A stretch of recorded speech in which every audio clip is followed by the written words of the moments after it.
Okay, so I think we have enough people now. We can start. So, hi all, welcome to Diversified Finance. So, this is the second week that we're doing this. So, last week we discussed a lot of important topics, inflation specifically. We discussed about Bitcoin price action, charts, likewise, and the share market as well.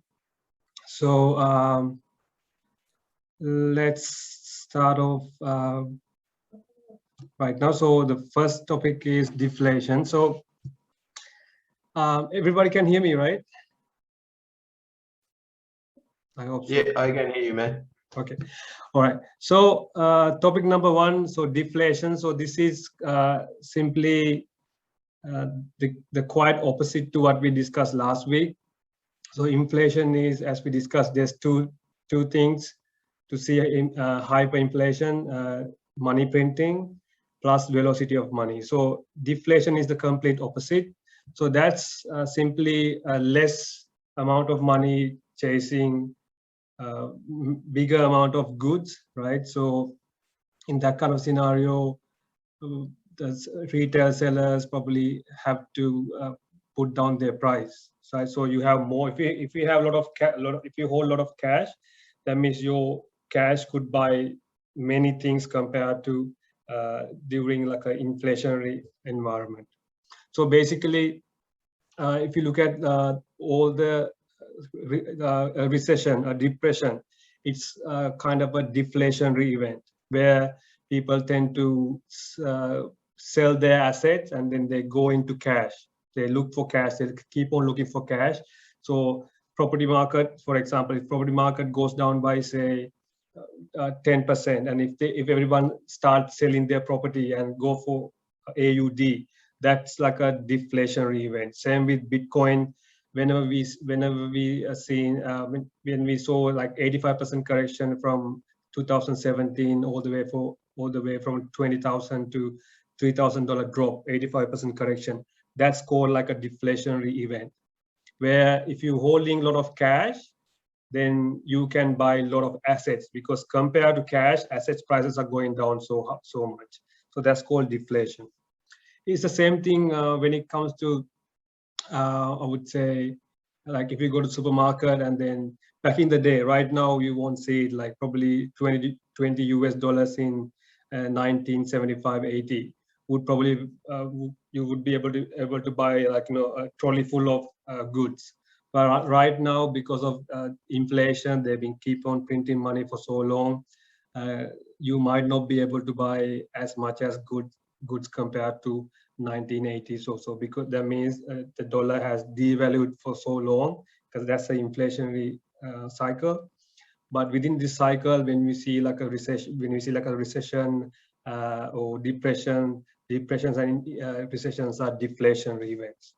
So that's what deflation is. Simply, no need to get confused. It's simply the exact opposite of inflation, meaning you get to buy a lot of assets or a lot of goods for a small amount of money. That's the simple meaning. So that's deflation. And topic number two, any questions do you have regards to this topic? If not, we can move on to the next topic. Okay, so topic number two, diversification. This is something really important, and it goes under investor attitude.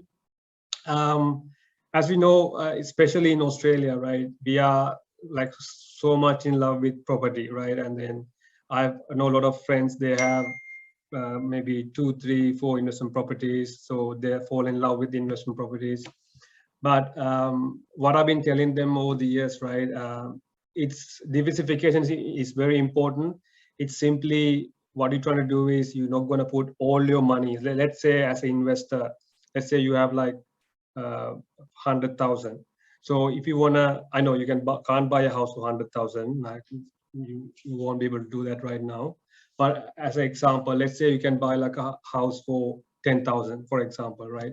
So if you have 100,000, you can buy 10 houses. But given that housing market is just another asset class, instead of putting all your money into housing market, you diversify among few asset classes. For example, you can buy gold, silver, you can invest some money in Bitcoin, you can buy some shares, and at the same time you have like an investment property or two just in case. So meaning in case if there's like a property market downturn where you see like 20% correction, 30% correction, in case if there's like a 70 to 80% correction in Bitcoin. So if you put all your money into Bitcoin, and if that corrects like say 70, 80%, you tend to lose 85% of your initial investment. So just to mitigate risk, it's something really, really important that when we take profits, like, we take some profit out, say, let's say from Bitcoin, like, if you've been making money, if you bought Bitcoin, say a few years ago, and then if you are in profit right now, you take some profit out and you diversify that money among other asset classes. You buy some gold and silver, you can buy some shares.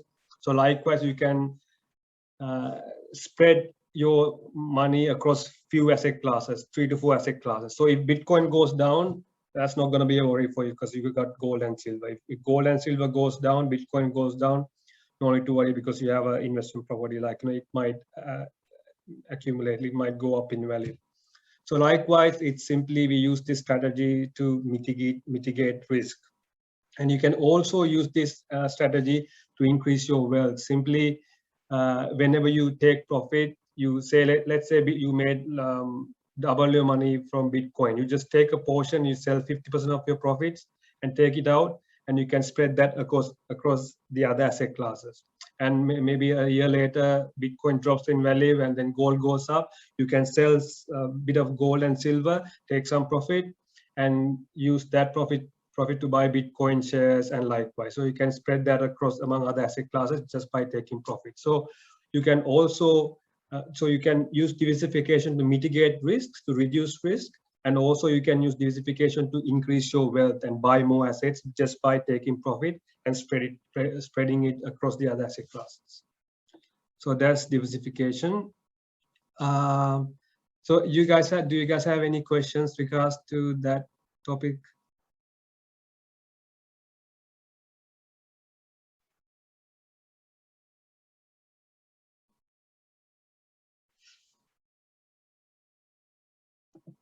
No questions? Okay, perfect. All right, so now let's look at the charts. Okay, so what I realized, like, learning charts is very important, right? I mean, anyone can do that. It's not like rocket science. It's simply you just download, you just search, or you can download the TradingView app on your mobile phone if you want to use your mobile phone, or you can just on your computer just go to trading.com and you can look for some kind of a chart and then try to learn what's there. It's very easy. So I just realized this is like a really good opportunity for me to just share my knowledge, like, what is bullish, bearish divergence, how to use it, what is 21-week moving average, 200-day moving average, and Bollinger Bands. So let's look at the charts right now. So for example, let's go to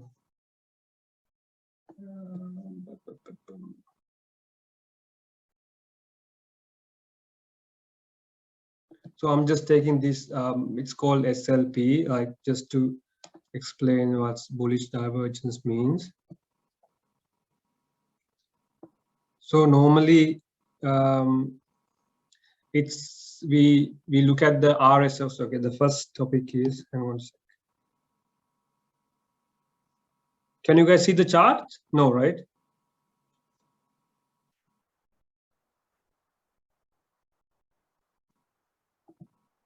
No, we still see the topic. Okay. Can't see it. Yeah. Okay. Now you can see it, I think. Yeah. Okay. So this is just a normal chart, right? So just using it for the moment, or maybe I can go for Bitcoin chart. BTC.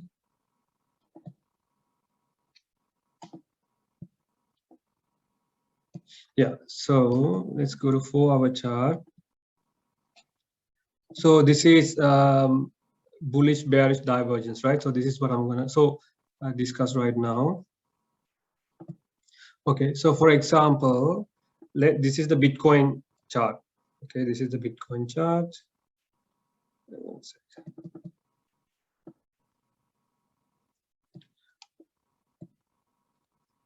Okay, so let me just draw this line quickly.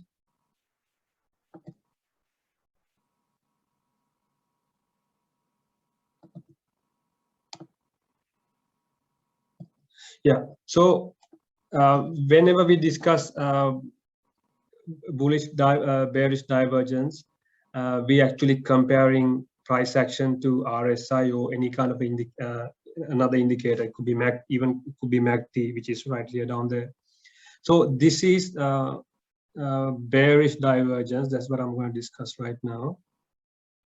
So what it means, this is the price. So the price action is up here, and you have the RSI. So RSI is the relative strength index, where you can see the strength. So if Bitcoin is going up in value, you can go there and check what kind of a strength it has. So as I explained last week, if you see RSI over 70, that's kind of like overbought. So it's like a pretty good time to sell and take profit. If you see RSI below 30, that's like a very good time to right here. Below 30, it's a very good time to sell it, buy. So that's like an oversold area. This is bearish divergence, which is bearish divergence means the prices keep on going up, as you can see here. So if you start from this point right here, which is 6th of October, price used to be around 51,256. And since then, right now, if you look at the price, it's about 61,000. So it's simply gone from 50,000, it's gone up by 10,000, 51,000 to 61. But at the same time, the relative strength index has been going up. So it kind of, it tells us the strength right now, the strength we had right here compared right now is very less. So it's kind of like gone down in strength wise, it's weaker. That's what it says. So here, the strength we have seen over here is higher, like, compared to right now. So this is called a bearish divergence. So normally price action compared to RSI, that's what we're doing right now. So this is called bearish divergence. So it means that Bitcoin price might come down because of this bearish divergence. So this is all about probabilities. Like, there's no guarantees. I mean, I can't say, no one can say it's 100% Bitcoin going to come down. I mean, it's not, we can't actually say that, but there's a higher probability when you see like a bearish divergence, where you would see price come down, maybe come back down to 50,000 or something like that. That's bearish divergence. But the bullish divergence is the complete opposite. Bullish divergence is like, I don't know whether I can find something like over here, meaning price is going down, but the RSI keeps on complete opposite of this. So the prices keep on going down, but the RSI is keep on going up. That means the strength is higher, but the price is going down for some reason. That would be like a really good opportunity to buy. So right now, it's according to, if you follow this RSI, if you believe in the bullish divergence, it's a good time to take some profit, because we could expect price to come down because the strength is going down. Let me just quickly see whether I can find like example on the chart. Bearish divergence, bullish divergence.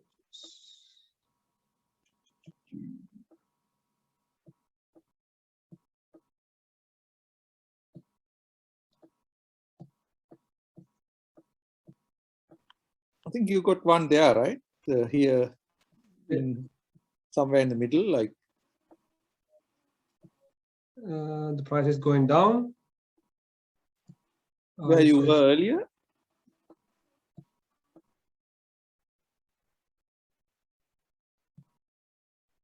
RSI is going down. Yeah. No, over here. I think I totally lost where you were now. Okay. So we were here right before. So I mean, maybe some other day I can show it to you. So, but you guys can understand what bearish divergence means, right? I hope it's pretty clear. So simply, this is the bearish divergence on the Bitcoin chart. So the bullish divergence would be the complete opposite. So the RSI is kind of going up, but at the same time the price is going down. That means the complete opposite of what we are seeing here. So if I see like another example, I probably can show it to you. But right now, Yeah, if you go a little bit left, I think we had one occurrence there. Yeah, no, a bit further.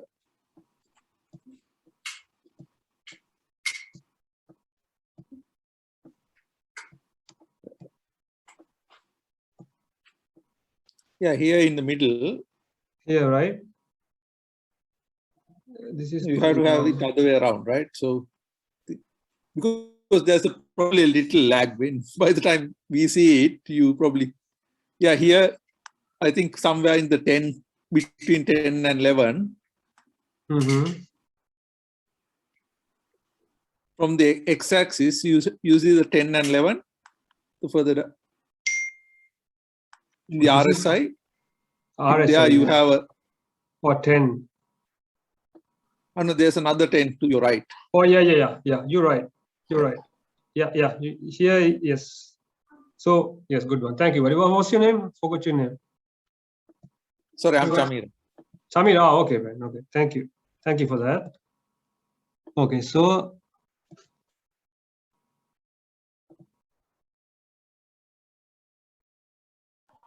probably starting from here, right? Okay.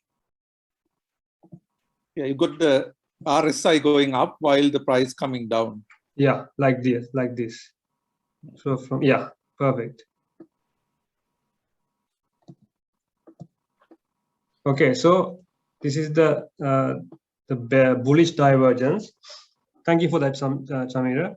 So this is the bullish divergence where you see. So it's a complete opposite of what we discussed earlier. So you can see RSI is creeping up from 24 to about 37, and at the meantime, the price is kept on going down. So this would be like a really good buying opportunity where you can accumulate. I know further down, like we've seen like a bigger correction and price went down even lower. But like for traders, right? If you're trading for, let's say, this is the 4-hour chart. Yeah, like in a couple of days, if you bought somewhere over here, if you follow the bullish divergence, if you believe in it, you could have bought some over here around like 43,500, and you'll probably be able to sell it around 48 or even around 48 or 47.8. So you can make a bit of money. So mostly traders use this as a pattern where so it's a hidden divergence. So this one indicates the price is about to go higher. Price is going down, RSI is going up. So that's a bullish divergence. Okay, so the next one would be 21-week moving average. So this is something most of the time I use this one. It's like it's helped you to find out whether we are in a bull market or a bear market. So you simply go to the weekly chart.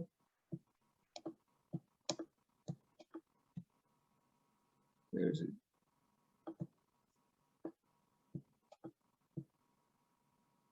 Oh, let's go this way.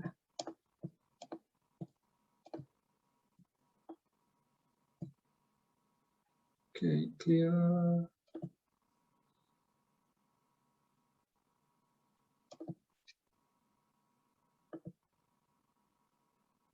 Yeah, 20-week moving average. Weekly chart is. So where is it? Okay, so this is the 20-week moving average. So this tells us whether we are in a bull market or a bear market. So every time when we see Bitcoin price is above 21-week moving average, this is like a confirmation. Okay, this is we are in a bull market. Every time it goes down, goes below, that's probably a confirmation to say we are in a bear market.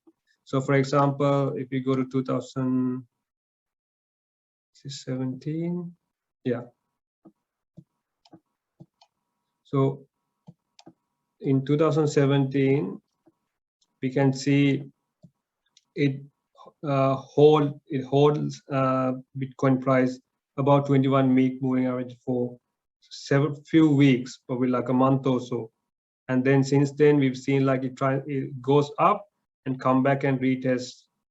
It come closer back towards this line, 21-week moving average. Again, it goes back up and comes back, retest this 21-week moving average as support. And then it kept on going up, came back down, retest, went back up, came back down and retest, 21-week moving average. Again, went back up here, came back down and retest over here. So likewise, you can use this as a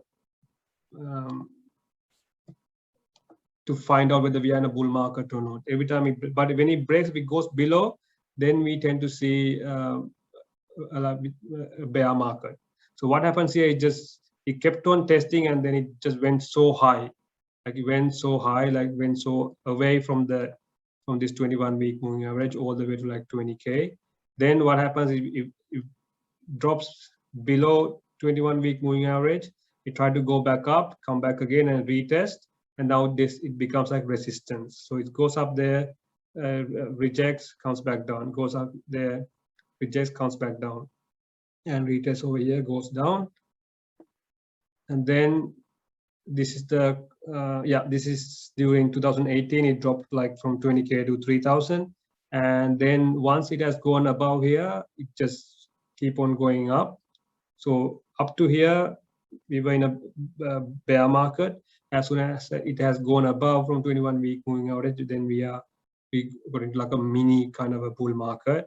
And then back again, it dropped below 21-week moving average once, twice, and for the third time, fourth time when it goes back above and it retests here. This is like kind of a retest for several weeks, and then went back up, came back down and retest. And since then, like retest for like a month or so, like 5-6 weeks. And since then, we've seen like a massive bull market all the way to like 65K. And again, it went up all the way up, came back down. And here, it did not reject. It just went straight through and came back down and hold it as support. And probably a lot of people are saying that's why we held 21-week moving average. That's why we are seeing higher prices for Bitcoin now. It's somewhere near 61,000 right now. So that is 21-week moving average. So we can use this to identify whether we are in a bull market or a bear market. And the next one is 20-day moving average. So you just go to the daily chart. If it's 21-week, we go to the weekly chart. If it's 20-day moving average, then we need to go to daily chart, and then we need to change this to 200. So it becomes 200-day moving average.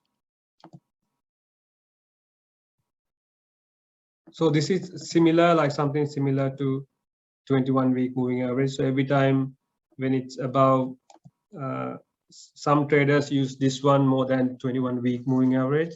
So every time it's above 200-day moving average, it comes back and retest, and it kept on going up like far away from it. So then in that case, we know we are in a bull market. So it does the same things similar to 21-week moving average. The only thing is the daily chart.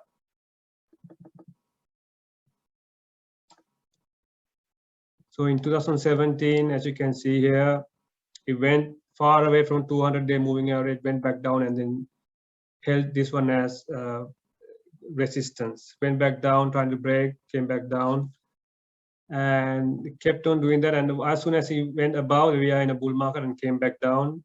So 1, 2, 3, fourth time when it broke above 200-day moving average, that's what we've seen a bigger bull run.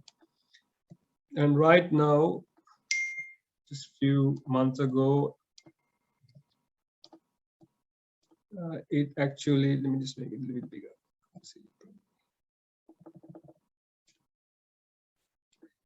Yeah, so it dropped below 200-day moving average, and then it was trying to go back above. And it went about 200-day moving average, dropped back down, and then came back up. So you can use this line when you look at the charts. Just to see, that's what they're saying. So as long as we are above 45,000, we can claim we are in a bull market. In case something goes wrong, if Bitcoin drops below 45, then again, this is gonna act as resistance. So it'll be harder for it to break above.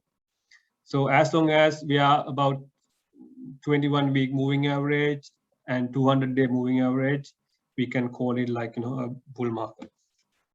So that is the 200-day moving average. Okay, and the last one. So these are some patterns that are used. The next one is Bollinger Bands. So I mean, if you look over here, there's like so many patterns that you can use. For example, see, there's so many patterns. I mean, you don't need to. Some of them I don't even know what it is. Some I never even heard of it. So, but you don't need to know all of them. Even here, you have so many charts here. I mean, patterns, patterns you can use.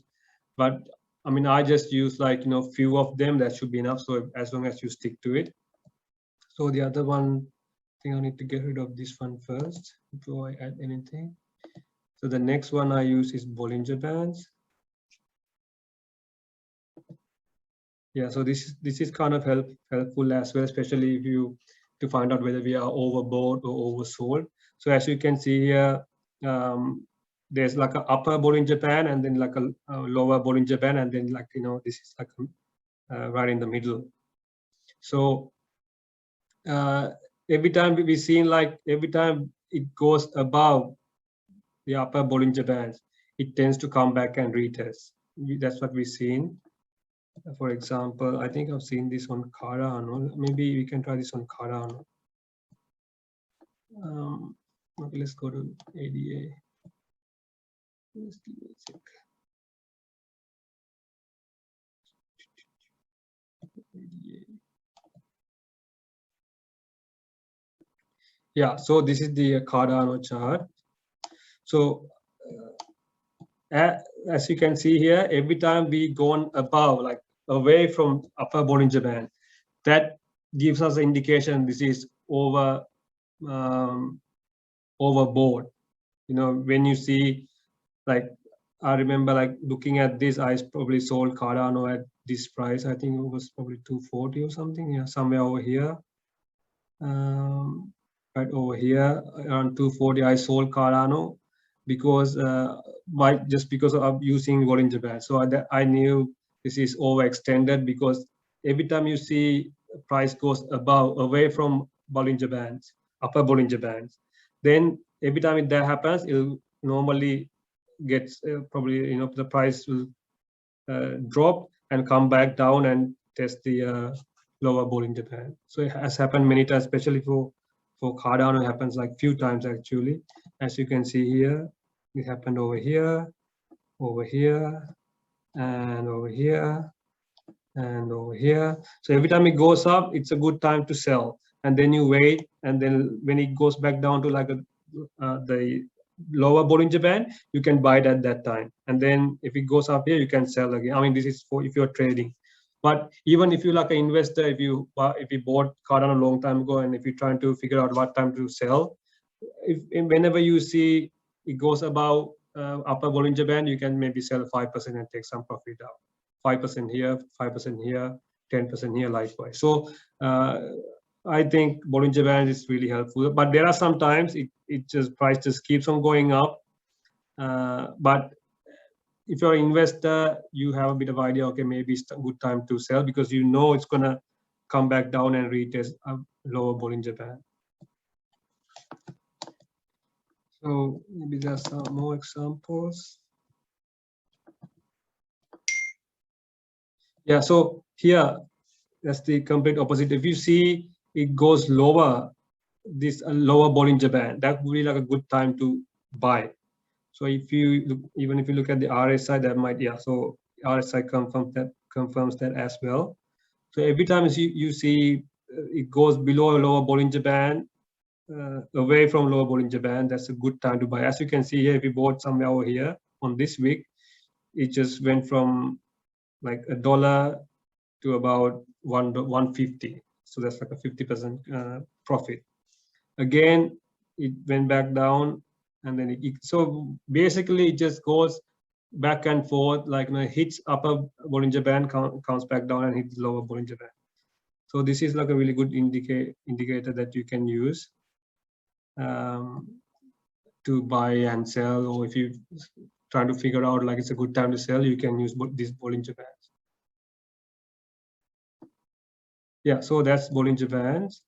Okay, so we discuss bullish bearish divergence, 21-week moving average, 200-day moving average, and also we discuss Bollinger Bands.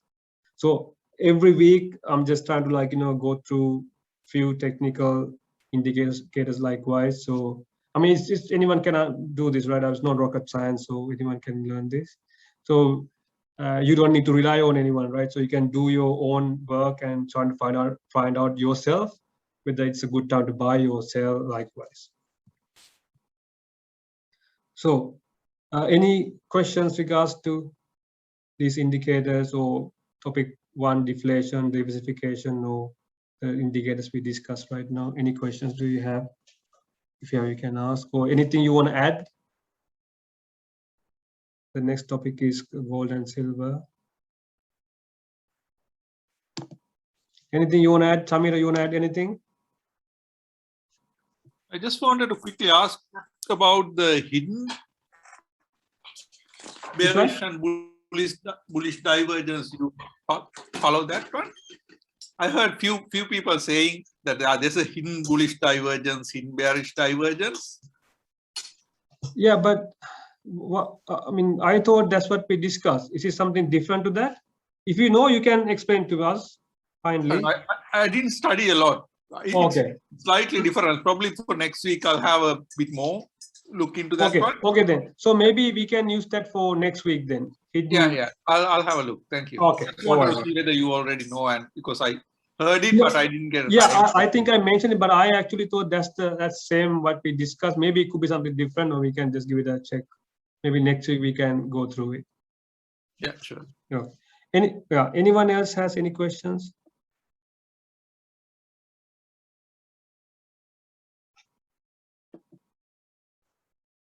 All right.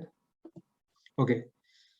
So okay, now gold and silver. Okay, so this is a very important topic, right? So as you know, it's Laka, can I ask a quick question? Yeah. Go ahead. Yeah, Go ahead. you know that this ADA chart, the upper Bollinger Band starting around from 140, just there. No, not over there, the other side, right hand side. Yeah. Like it's touching around upper Bollinger Band around 140, but it's without any dropping. It's pretty much like it's going up all the way up to $3. But this is not a normal scenario, isn't it? Yeah. See, yeah, it's a good question, right? It's a very good question, because see, none of these indicators are 100%, right? It just, there's a higher probability it could happen. I mean, we simply, when you look at the charts, we are looking at probabilities. There's no certainties. It's not that it's going to happen all the time, because there could be like, this is the classic example, like it just gone above upper Bollinger Band, but then you might sell around this at this price. But later on, even though it went down, it just went back up and then made a higher high. So these things can happen. I mean, none of what we discuss here 100%. So this is like a classic example to understand. Can I? Yeah. Can I add something to that? I think with the previous part that you showed in April, is that May 1? I think the volume backs it up, while this one, the volume doesn't back it up. Yeah. So there's a part of the volume as well over there. Yeah, you're right. Yeah, that's correct. We can just look at the volume at the same time as well. So yeah, as you can see here, there's like so many like 1, 2, 3, 4 days of green candles. So that could be like a reason why it pushed so high. But compared to here, we're not seeing there is like few green candles, volume candles, but it's not as big as what we see over here. So that could be a reason why it's kind of like showing up with a weakness. Maybe that's why it's, and still, as you can see, if you compare these two, this one has just gone above the upper Bollinger Band, but this one, it's gone like so high, like there's like 2 green candles, like 2 wicks just went far away from the upper Bollinger Band, but right here just only one. So that could be like a maybe an indication for us to understand, yeah, maybe it's not as strong as this one, but this would have been like a really good time to sell, and then you can simply buy it back at $1. So you're selling it at 240, right? Let's say you sell, like, and nobody's gonna pick the top, so let's say you sell around like 235 or 230 right here, using this Bollinger Band indicator, and then you could have bought back around $1 also, so which is perfect, right? So that's that. That makes sense, guess right? there's another point there. I think, Yeah. is that we never can predict the top or the bottom, right? Yeah. So one of the things that as a strategy, I think we always do is to check for a while until it falls back, and then we buy in a certain time frame, not in the week. We never can predict the week, obviously, right? Yeah. So that's probably what's it. Yeah, so we can wait for, I mean, that's why we're not going to sell everything at this point, right? Because if you're wrong, then it's going to be a worry. So we can probably sell maybe 10, 20, 30% right here, because it's pretty obvious that it's gone way too high. Even like selling 40, 50% would not be like a much of a deal. And if you do that, then when it goes back, you can use a portion of what you sold to buy back, and then take some. That's like a good way to like take profit. This is more like trading, so this is like a daily chart, right? So today you sell, and then 4 days later you can buy back at $1. So this is more like trading, like, I mean, as an investor, we're not going to worry. But even though you still could be an investor and you worried like when to sell, this could be like a really good time. And then you can take a look at the RSI as well at the same time. For example, let's say,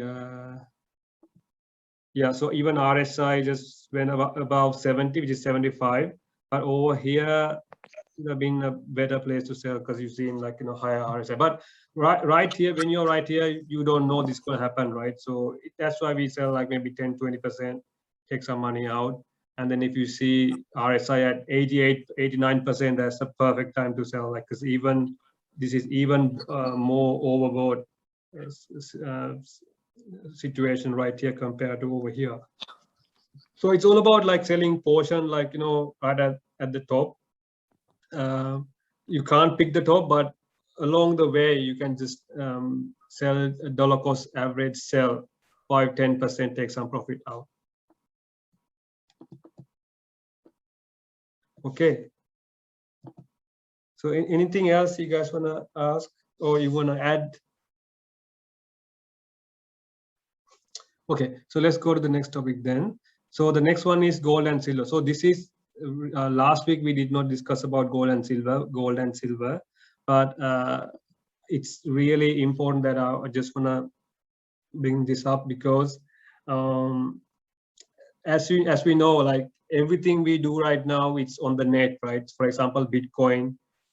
I mean, if you don't have if the internet is not working, if you just go on like to an area where there's no coverage, then it's pointless to have Bitcoin, right? It doesn't matter how many Bitcoins you have, because it's on the internet.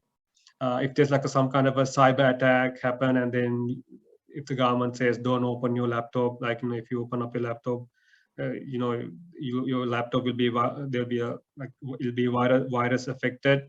So then, it's going to be an issue. Same with the share market. Like if you can't open up your laptop and if you can't access internet, you cannot buy or sell shares. You can't do anything. Even though Bitcoin, you tend to hold it like in a Trezor wallet. Still, if there's no internet, then you cannot like sell or take money out or do whatever you're supposed to do. You think that you can do.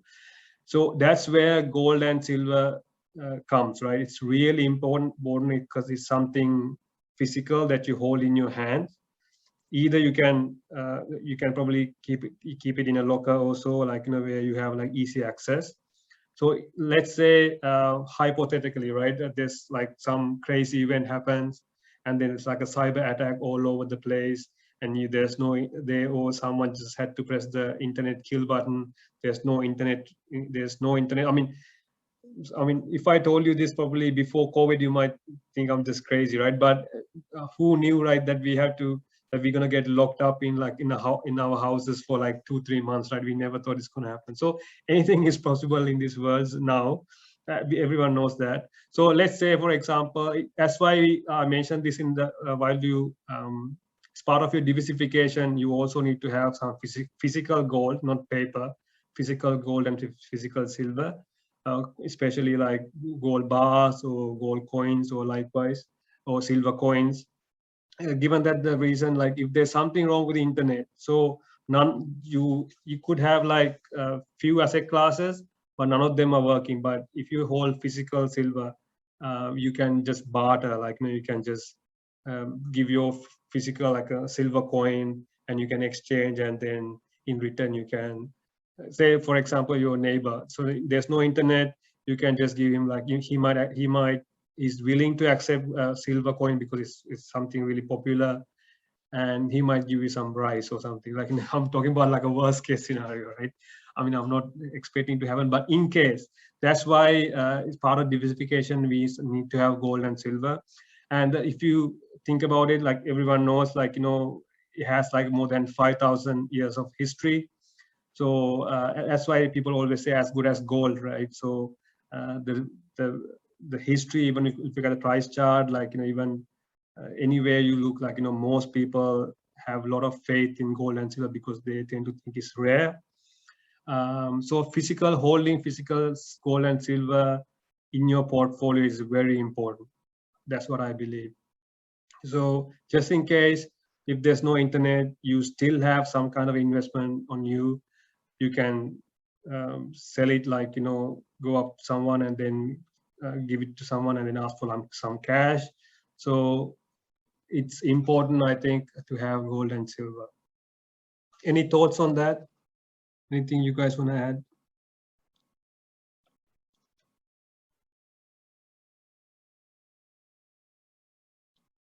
Allocate more to the Bitcoin, less to the gold and silver.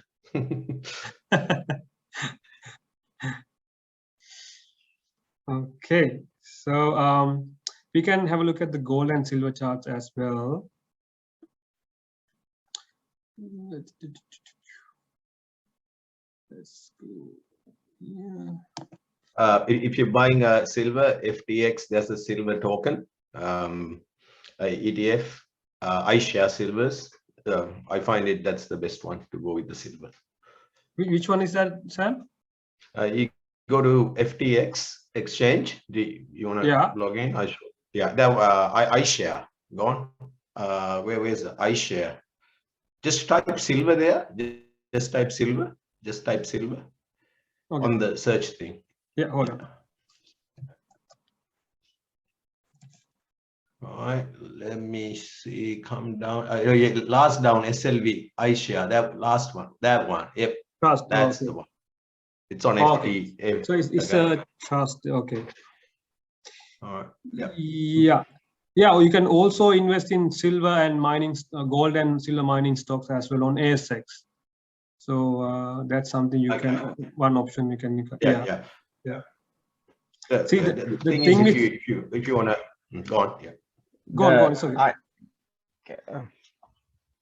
The thing with the thing with ETFs, it's like when the price goes up, it doesn't go up much, right? Like compared to shares.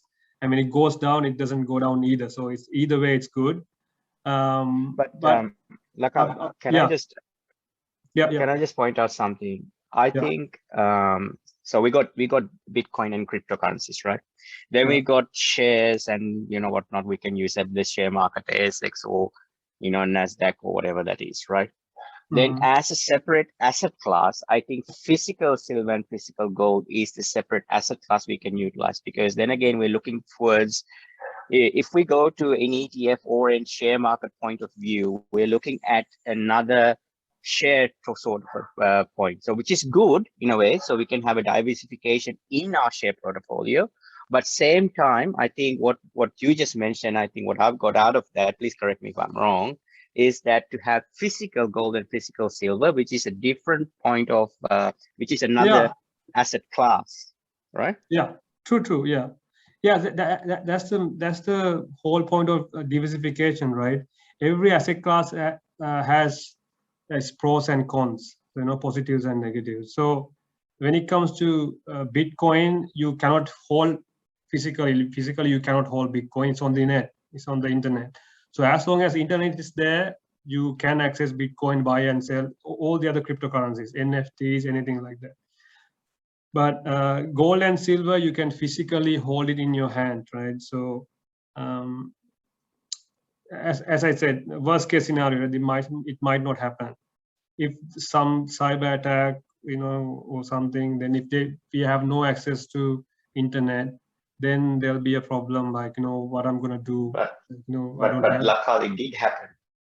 We knew that the ABC bullion, we had a huge line of ABC bullion during the crisis time, right? Where people trying to buy gold and silver as a hedge. So we know this, right? It did happen in a form, not that extreme, but during COVID dump, as he mentioned, I normally buy gold and silver from abcbullion.com.au, like, it's on Pitt Street. And during this coronavirus crash, we've seen people are lining up all the way from the building to the lift and all the way outside. They're lining up to buy gold and silver because they realize there's a crisis happening. To protect my wealth, like, I need to have some gold and silver. So, but at that time, it'll be too late. Like, if you have to line up, then even if you go to ABC Bullion, sometimes they might not have any stock. So right now, given that everything is calm and no one's is so focused on gold and silver, holding physical gold and silver, it's a pretty good time if you got some profit from Bitcoin, or if you have some spare cash, you planning to diversify in your portfolio. If you want to add a new asset class to your portfolio, gold and silver is very important. See, I always also want to show you something here. Look at the Bollinger Bands, like, it's working really good. Over here, looking at SLV, iShares Silver Trust. And as you can see, it just went below this lower Bollinger Band all the way, like, far away from it. That would have been like a really good time to buy. Maybe, that was during coronavirus COVID crash. So it went above, and then over here would have been like a really good time to sell, because it's gone above from upper Bollinger Band, and then now it dropped. So even if you look at right now, this is not a bad time to buy. Like, I know the price is kind of high. It's probably holding drop over here. So yeah, this is holding this as support. This one right here.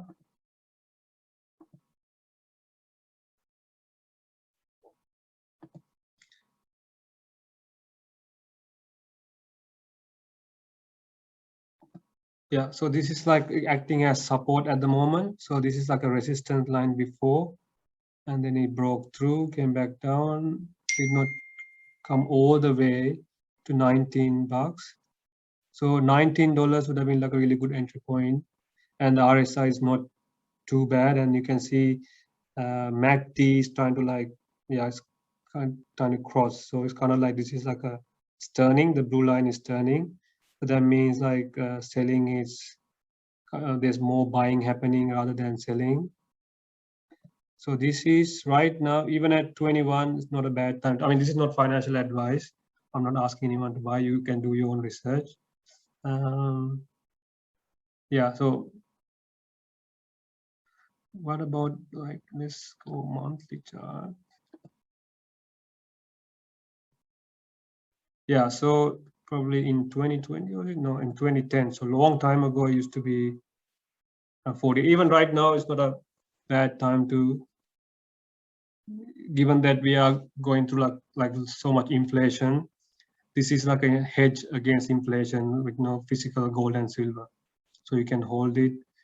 It's not a bad time to buy, I think. This is not a very good time to enter if you want to learn no financial advice. So that's that. And there are few other, and I'm also looking at, oh yeah, I forgot to mention, I'm also looking at uranium. So this one is, I don't know, Sam, you can maybe double check and let us know whether you can, I don't know whether you've seen this on FTX. No, I haven't. Yeah. Yeah, the uranium is, yeah, keep going. It's Yeah. already highly volatile, right? It's moving in a really funny way. I don't get it. Yeah, but like if you look at some, say for example, TOE, this is like a, it's kind of, oh yeah, this one. This is like a, this is on ASX.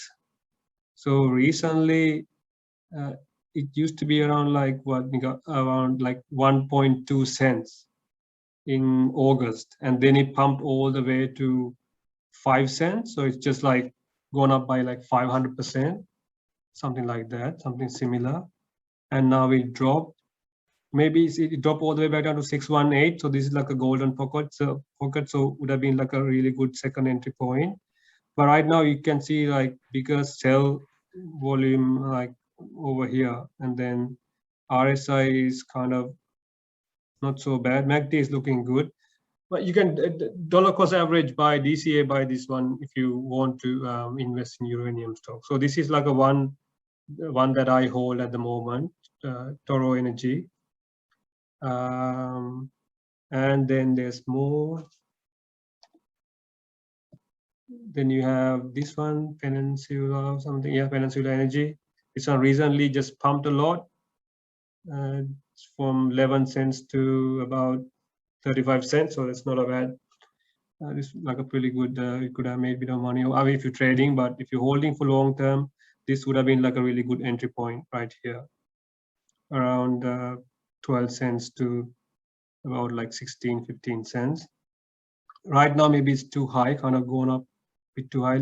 Maybe if it comes back down to this lower Bollinger Band, back down to 20 cents, it would have been like a great entry point. This few actually I looked at recently. Yeah, even this one's like a, yeah, see, recently they pumped, so maybe you have to wait and let it cool. Let RSI come back down to about like 30, 35, 40 level. Then you can enter. So MACD is looking okay here, and like there's a cross. It depends. So I don't know whether it keeps on going because of the energy issue we have, like due to inflation. All the energy stocks, like for even lithium, gold and silver, mining shares, uranium shares, not a bad place to be at the moment.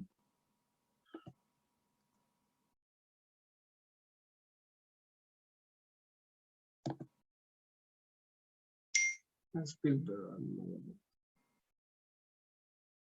Yeah, this is also Palladium Energy. I think this is the most popular one. The price is a bit too high at the moment. I mean, it's expensive. I mean, compared to the other ones, like there's like 26. This is like 80 cents. But still, this is a uranium stock again, so it's quite similar. Maybe it's gone up a bit too high. We can wait for like a week or so if you want to have an entry point. Yeah, so that's uranium. It's what I'm looking at the moment. I'll hold a little bit of these shares at the moment. So no financial advice. Please do your due diligence. Who knows? Like it might come back down to zero. I don't know. So, okay. So okay, then let's look at Dow Jones. Oh, any questions you have? Anything you want to share? Dow Jones. Look at Dow Jones.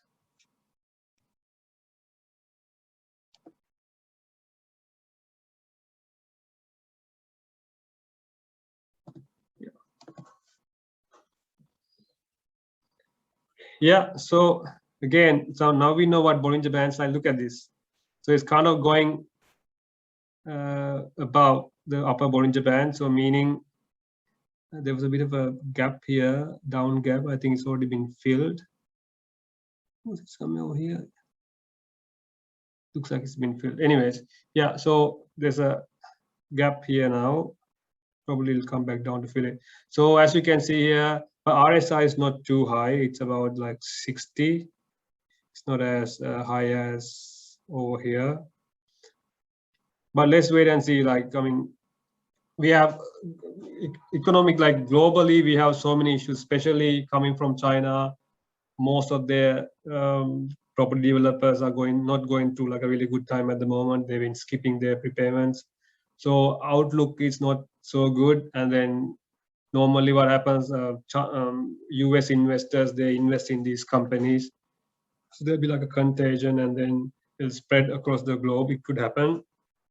So economic outlook is not really good at the moment.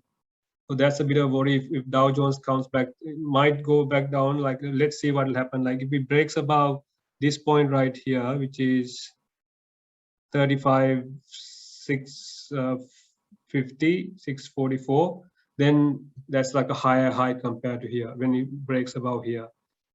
So maybe let's see next week if it breaks above this line right here, which is 35,500. And that's a good sign. When probably we can expect like, you know, higher highs for Dow Jones, and the next one would be like maybe 100 points away from here, unless this could act as resistance. If that's the case, this might go up here from here, next candle right here, and then get rejected and it comes back down. This could happen. And if that happens, and if you see Dow Jones not having a good time, that's not even good for Bitcoin price action either, because a lot of traders, if they're not making money if they're losing money from the share market, then they tend to sell their Bitcoins and then just to cover their losses. So that's it. They hold gold and silver and Bitcoin as a hedge against the against Dow Jones. So if you see Dow Jones keep on going down, it is not a good sign for Bitcoin, higher Bitcoin prices. So it'll probably drag it down with it. So this could happen. Okay, so that Dow Jones right now, but MACD is looking good. Who knows, we might see higher prices. MACD is kind of like looking okay. But we never know.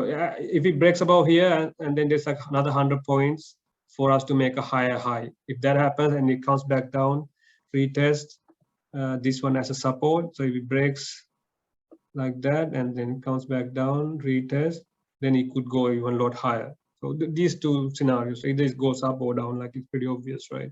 But this is like a very good trend line we can look at, which is the 35,500. Let's see next week what will happen, whether it's going to break above this one or going to get rejected and going to go back down. Yeah, so that's Dow Jones. Anything you guys want to add regards to economy or what's happening around the world right now?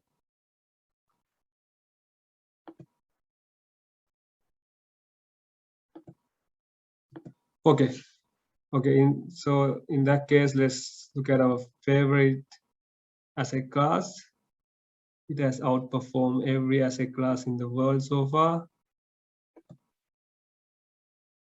Okay, Bitcoin. So anything what do you reckon I should discuss? Like, what do you guys is there anything that I should know? What do you think we should discuss about Bitcoin now? There's few things I want to show. I'll get back to it like soon. I have a few issues with this rally, to be honest with you, and I tell you why, like, you know, why I say that. Other than that, anything you guys want to add regards to Bitcoin price?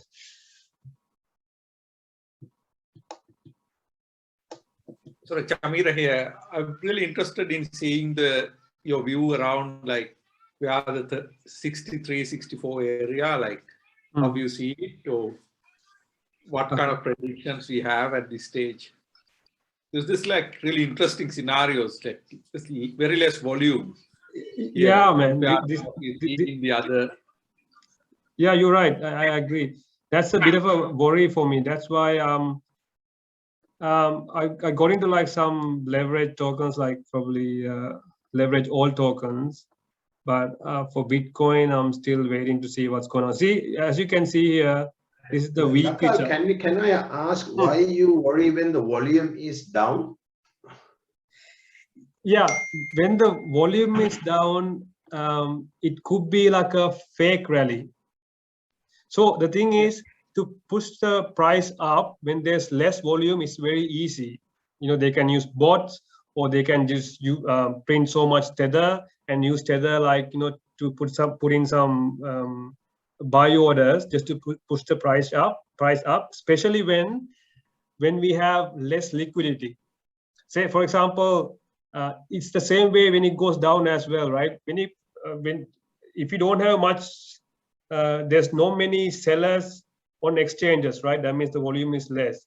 You can put like massive buy orders, and that will pump the price up a lot higher compared to, because if there's so volume, then there'll be more sellers, right? So they're trying to push the price up, there'll be more sellers, and it will go. The price might not be able to go a lot higher. But when there's less volume, it's easy to manipulate the price.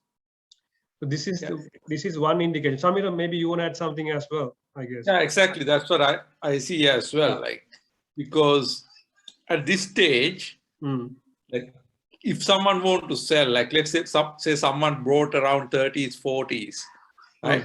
And if and the current psychology around the market is a lot of people waiting until, okay, whether we will hit the 60 barrier. Yeah, if we got the 60, and if we get to 63, 64, I think the mentality going to change a lot, and people going to get out of that fear zone and start investing. Yeah. So that's where I think the bigger holders can sell some of their stock, right, and get some profits out, right? So yeah. See, and one more thing I want to add. If you look at previous markets, right? Let's go. Okay, so this is, you guys can see this, right? I have a lot of lines here and there, but you can see it, right? Yeah. It's clear, right? Okay. So see, this is, okay, let me go to daily chart, so maybe you can see it better. Maybe just go for a different BTC, USDT. Okay, let's look at this one. Okay, so there's few things. That's one reason. Low volume is one reason, right? That's a bit of a worry for me. Reason number one. Once again, if you go back a bit, right, where the high volume is, the prices are coming down. No, stay there. Yeah, back a bit. The flat line on the top. Yeah.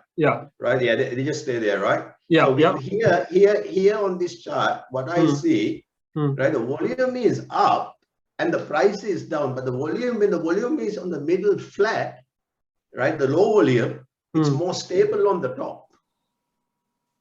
It doesn't see like I see that this is where the technical and fundamental view different comes. Like let's say for me, probably you are saying probably this area right here. Yes, correct. And then you go back a bit or left or right, then see the volume is high. Yeah, but and the price is coming down a lot. Right? Yeah. So but okay, Sam. So look over here, we have less volume, right? Right, and then on less volume, it actually went up higher. But what happens after that? Look over here. It's a bigger correction. This is what I'm saying. So from 64, it dropped all the way to 46. That's a bigger correction. Correct. But then go a little back, bit more to the right. It goes back high again because the volume did not. The people didn't. No, other way. This you slow down and go up. The other gates go left, right? Again, just there's another inverse. Remember, you draw the line, the circle line, the red. No. Yeah, you said it's going down. You mean over here? No, back. There. So it's going up now. Yeah, that bit, right?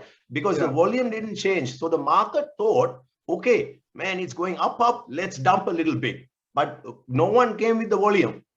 right? Then they realize, hey man, we need to buy again, and we buy. Think of this as a fish market. We are in the fish market, right? Let's say there's a fish coming, then I get a message from the boat say there's no fish coming, right? So this was a fishing, it's a dump, right? To see how much volume will come into the market. But the whales didn't realize, they bought again and dumped again. Then the usual retail got scared and start dumping the next line. See, regardless, right? Regardless, this is, see, I said I'm a little bit like, even we mentioned this in the group as well. I'm worried. My worry is for short term. Like long term, man, I have no problem. Like easy 100K, we'll see. Like maybe next year or maybe year after, we'll see it, right? Maybe who knows? In December we might see it. Short term, everything we are saying here right now is short term. Even here, look at it. I see. No. This is the point. I'm not saying that we are heading into like massive bull market for the next 3 years and price will never go up. I'm not saying that. But for short term, what I'm saying is when you see less volume, it's a bit of a worry. Maybe it's fake, because I'm saying this because it has happened in the past. It felt as if I have seen that too. True. In the short term, that makes it really clear. This is short term. I got it. So meaning we are. Good point. Yeah, if we see a small correction, at least like a 10 to 20% correction, that gives me a bit of like confidence. Okay, maybe we had a correction now. Now we can see a lot higher prices. Like you probably know this. I mean, I don't even need to explain it. Like if you see prices, I mean, when I buy Bitcoin, I want Bitcoin to just keep on going up. That's the human psychology, right? But we know if it happens, if we see like a massive pump, say from 60 to 90K within like a couple of days, next 2 days, there's a guarantee like 90% chance it will come back down to 60. So I would like, what I'm trying to say, Sam, I want to see some Bitcoin pumps, right? A green candle, consolidate for like maybe 5 to 6 days, 2 weeks consolidation, goes back up like a staircase. Then if you see something like that, then it gives time for more people to get in during the consolidation, just to push the price up higher. But when we see like a straight line, like that's what we've seen from even 40K, since we've seen 40K, what we've seen here, this is really steep. This is that's the second reason actually, to be honest with you. The less volume, and this one is really steep. See, it's steep. Yes, way too steep. You said it. It's the short term, and also what I worried the other day, Chamira put the glass node, the call wallets, right? That's a good one, Chamira. That's where we should be worried. When the money comes to the exchange, when the money going out of the exchange, I'm very comfortable. Yeah, right. See, but but with when the money come into the exchange, in two ways. One is money coming to the exchange. One, people are buying USDT. That gives us the indicator people are getting ready to buy. The other one is the money comes from call wallets, which we can monitor from the glass nodes and the block streams and site. So we have those two signals. Why it's coming for? Yeah. So, but let's okay. Any chart, even glass node, man, they can manipulate it, right? I mean, because that's the thing, right? Everything we look at here, even this chart, glass node, anything we look at, it's my point is it's 50% correct, right? And it could be 50% wrong. Anything we look at, anything you say here, I say here, whatever I say, it could be 50% right. I mean, I would like to have that kind of a mentality, right? Whatever you say, whatever I say, it's 50% correct. So 50% correct, 50% wrong. So our job is to go back and look for evidence to back why is 50% right.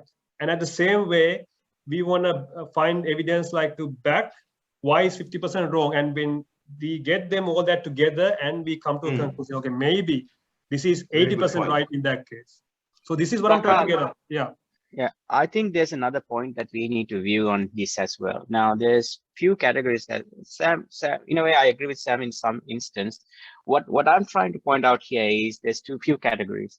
There are people in this world who have bought up during the bear market, right? Now they're trying to find the peak point of where they're going to sell off, right? That's number one. Number two, there are categories of people who think, okay, there may be a super cycle or something like that. Say now from now to say 90,000 to 100,000 to somewhere there, right? How am I going to get an advantage from there? So we are walking towards these two parts at the moment in the bull cycle. One, we're looking at when to maximize profit from there, right? So people would be dumping. That's where it's happening, you know, sometimes well, sometimes people dumping because they're selling off, right? Taking profits. Another point is why we're checking daily charts, like, you know, daily, hourly, whatever charts, not just for trading, but to find out what's the trend, how it's going to flow, where we're going to enter to get the maximum output. I guess that's where we're tackling this thing, right? That's a very good point. And also, Callum, there's another bunch of people that who will never sell Bitcoin. True. Yeah, that's true. So and one more point here, if you look at this line, is a lot steeper. Like we've seen something similar to what we've seen over here. Like even if you draw it, maybe you have to draw it like this. So we've seen something steep, like, you know, just few weeks ago, it just kept on going up like that, and once it broke, it still went back up, retest, and this is like kind of resistance, and then it broke below, and then here we've seen 52 to like 42, like $10,000 correction. So that's another reason why I believe, like, because this is steeper than that, this one right here.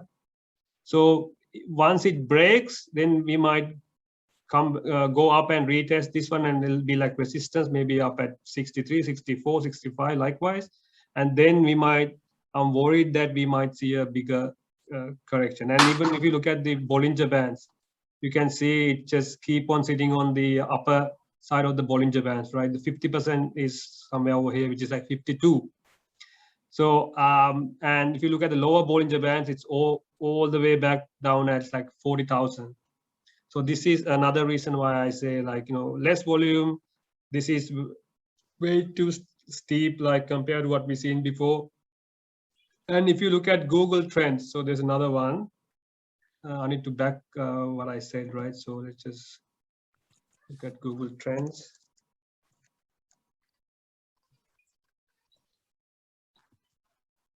Google Trends.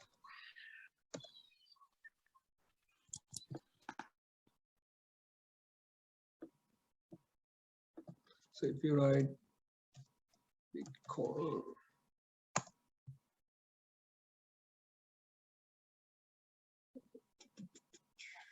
so how do we last 12 months, maybe past 5 years.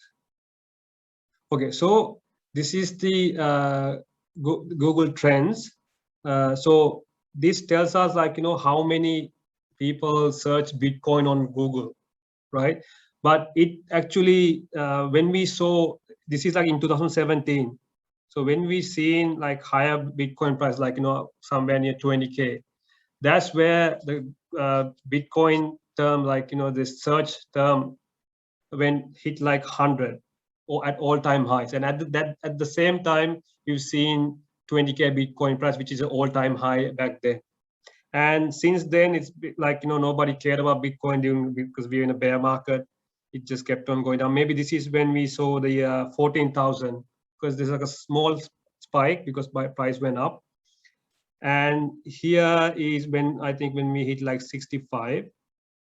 I think this is when we hit 65. And since then, if you look at it, like, see, we are like near all-time highs now. Like, you know, we just like, what, 4,000 away from all-time highs, like 65, because we are like at 61 right now. But look at the Google Trends, like nobody sees, I mean, again, I'm just saying, this is 50% correct, right? 50%, this is wrong. So I'm trying to go through all these terms and try to figure out, like, you know, just to back my theory. Because if I believe this is a fake rally, this is how I'm going to back it. So this Bitcoin search terms, I mean, the thing is, who knows, this might stay here, but Bitcoin could still go to 100K. That could happen.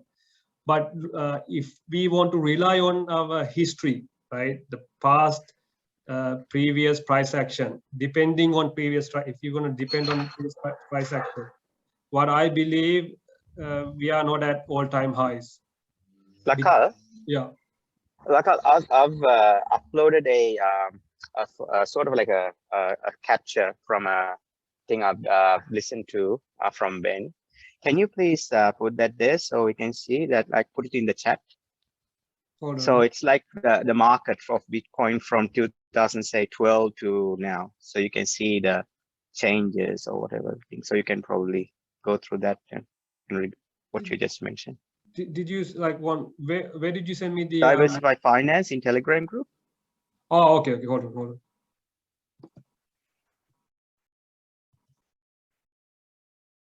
Oh yeah, this I've seen this one. Okay, yeah, I can just maybe. Okay, let me just.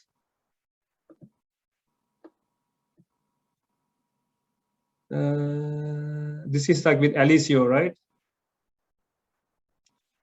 Yeah. Let me just share this. Okay. Yeah, so this is what he's talking about. This is the Elliott wave count. So we can see this is like from 2012. So 1, 2, 3, 4. So maybe we are in this last phase, which is like, where we see it all the way up here. But Callum, see, Shehan, this is long term, right? Because we have a bit of a gap over here, right? Meantime, we can drop down and go back up. Yeah, this is a long time perspective. This is long term perspective. Yeah. So even he numbered this 1, 2, 3, 4. If it drops below like 30K, I mean, I'm not saying it's going to happen, like, hypothetically, right? Let's just imagine. If it drops to like say 20K, then he'll probably simply move this number 4 down there. So this could I mean, this is a great indication of what Sam's talking about, actually. Yeah, this is that's like right. a Sam chart. Yeah. This is long term. So as I mentioned earlier, I'm just worried about what's short term price action. This is what I'm saying. So yeah, it could still come back down. Who knows? It could come back to 10,000, right? As long as it's not going to break below this like 14K, this is still intact. It can come back to like 15K.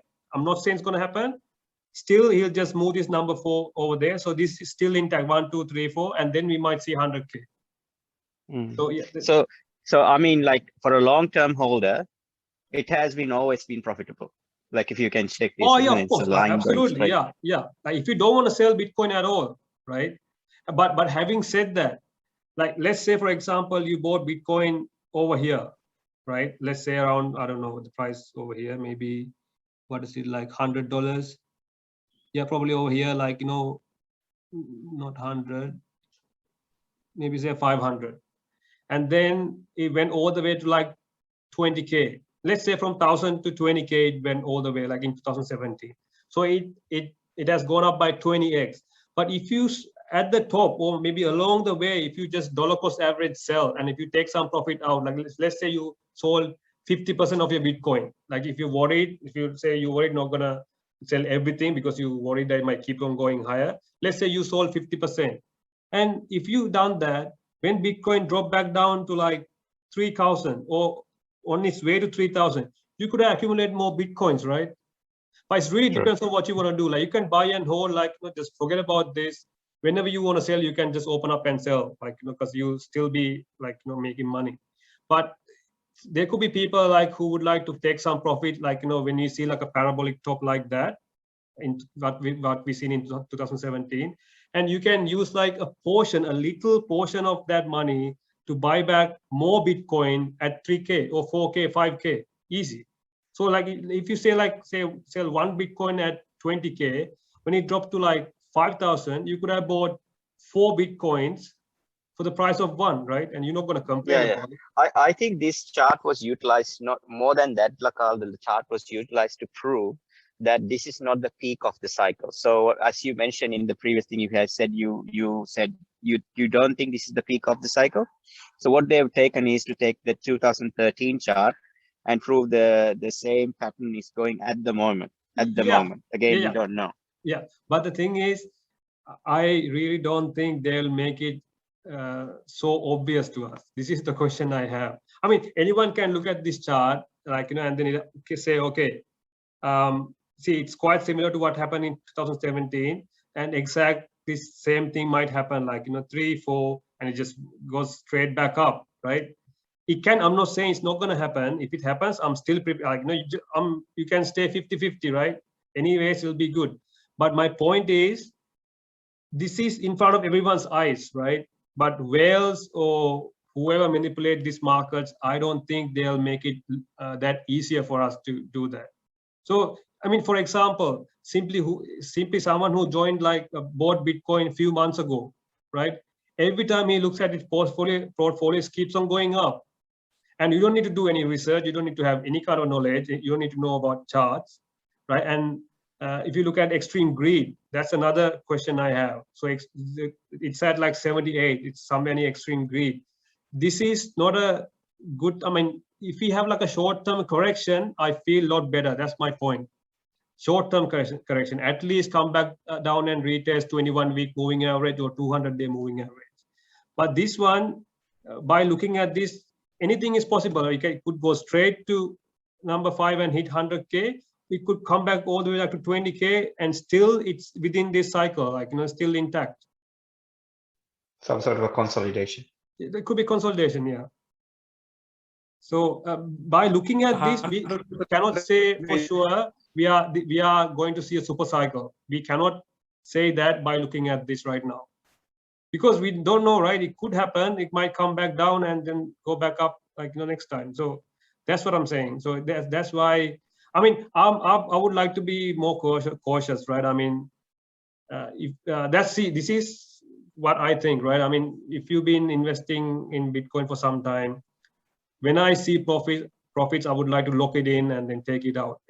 Once I sell it, if it goes like 100x, man, I'm not worried. And given that when you sell, you can DCA sell. You don't need to sell everything, right? You can just sell 50, 60, 70% and take some profit out.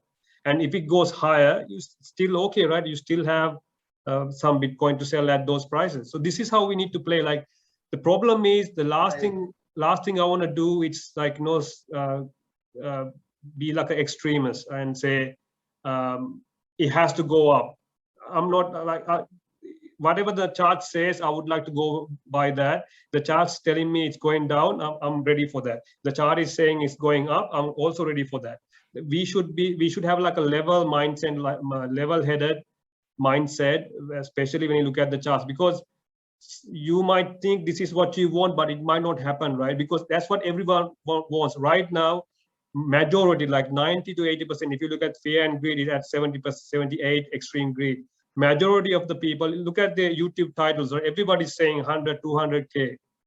And this is what everyone wants right now. So my experience is in the future, when I see everybody's expecting something, it might not happen. It probably could go the other way. This is my own experience. I mean, probably Chamira can back that up if he had any experience. No, I'm 100% with you on that.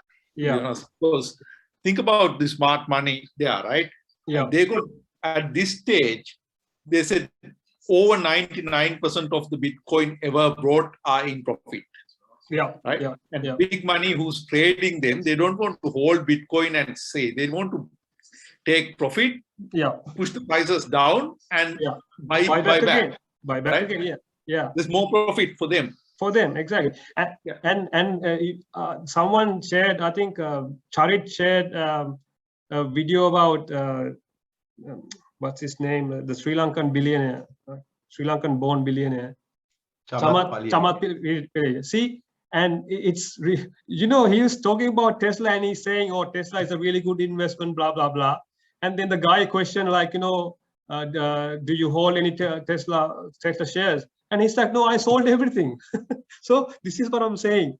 All these billionaires, man, they are smarter than us. When they see this kind of price action, like, extreme greed and all that, they know this is a good time for them to sell and get out. And then when it goes back down, they buy back. Then if they're playing that game, Lakar, how about we don't join that game, right? right? You want to buy and say, I mean, that's the reason happening. The volumes are getting lower, the prices are going higher and higher. Now, if we look, I am saying some of the people who invested should, if they especially old, right? And they should take profit and look after their investment. But younger you get, you can take the more risk. The way I see it, that because right. we all believe in this could go to 100 or 300 or 500,000. We don't know. The sky is the limit. So when we have that opportunity, and if it is especially young guy who hold like, let's say $10,000 of Bitcoins, for example, right? Now he's like in his 20s, right? And if he cash it now, he have to pay the CGT, and he took all that risk.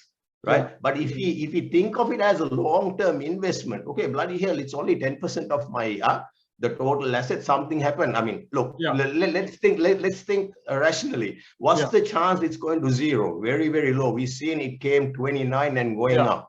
Right. I mean, look, I'm not saying, I mean, we haven't seen the COVID, right? Something could happen, 1%, boom, everything could go up. Like we haven't, right?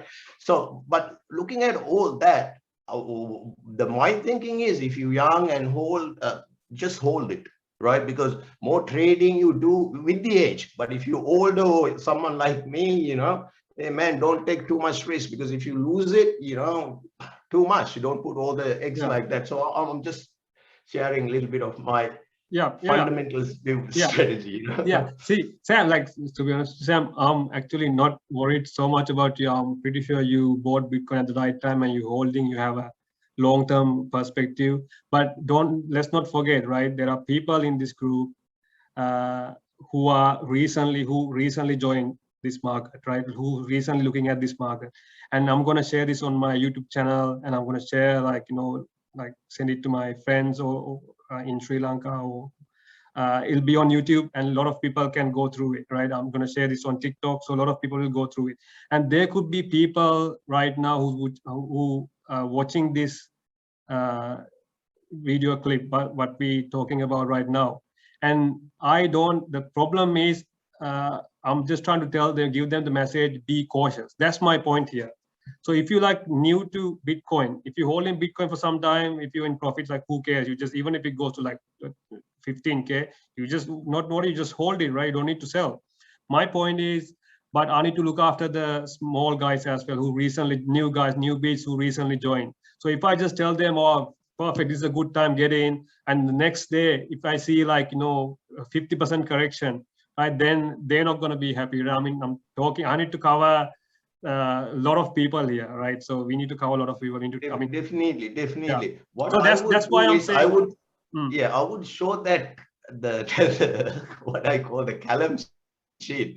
Hey man, this is what's been happening from 2009. Yeah, I agree. And in a way, sorry, I think I agree with Sam on a certain instant, because why I'm saying that is because the point is, if it's newbies, and I mentioned this in the previous discussion as well, please get out, because you're basically working with fire. If you bought something for 30 to 20,000, and if you see some profit there, take your profit, get out, wait till the bear market, buy in, right? You listen, you look at these things, you look at videos, you look at, you know, Lakal's explaining things, and Sam and everyone, just observe, get to know things, get to know charts, and when the buying starts, do it. But I do not think people should buy in now. Even if you buy in, take this sort of an opportunity to sell out, cash out. See, you know? I mean, definitely not that time to buy in.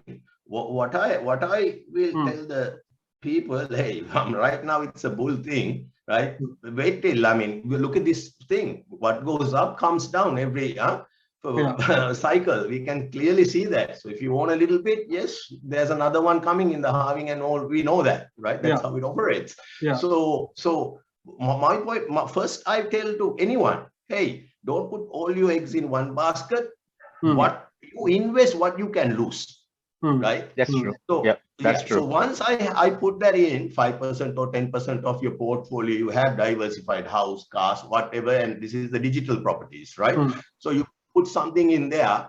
The idea is when it goes up, if you sell it and it's keep going up, right? then you go and buy the back, right? You have the CGT, you pay the taxes and all that. So That's true. Yeah, so it depends. I mean, some guys, they are expert, they can buy and sell, make money, you know, like Tamira, the chart is so right. But for most of the general people, it's a better strategy. You start DCA, that's fine. Yeah, buy. DCA, Yeah. yes. Yeah. So the whole point, like this discussion started, right? I mean, I was trying to explain why I don't believe. I mean, I have questions right now. This might be a fake out because that's happened in the future. Yes, like from 2012, if you hold Bitcoin, like, then you don't need to worry. Like, you don't need to worry about it. But as I mentioned, you can use the market to increase your wealth as well. Like, I explained earlier how to use diversification to increase your wealth just by taking profit. Just like that, if someone, this is like totally up to you. I'm not pushing anyone to do that. If you want, you can do that. I've been doing it for some time and it's been working for me all right. So, I mean, if you don't want to go through this hassle looking at charts and worrying about what's going on, you don't need to do that.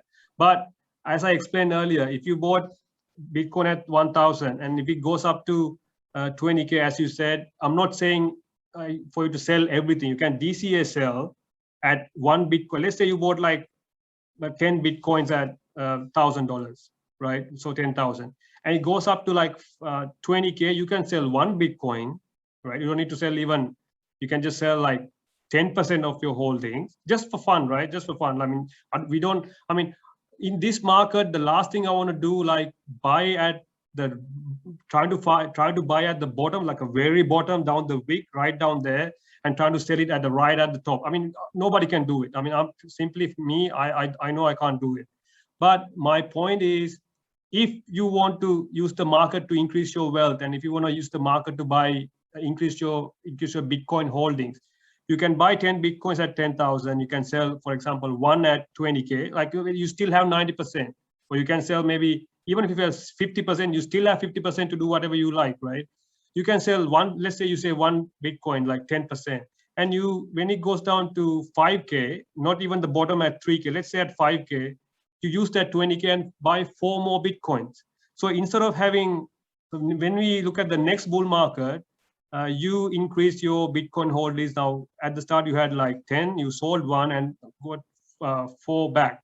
So you end up having 13 Bitcoins right now. So you just by taking profit, you increase your Bitcoin holdings by 30%. This is what I'm trying to say. So whenever we see over bullishness in the market, my point is like, if you don't want to sell, that's fine.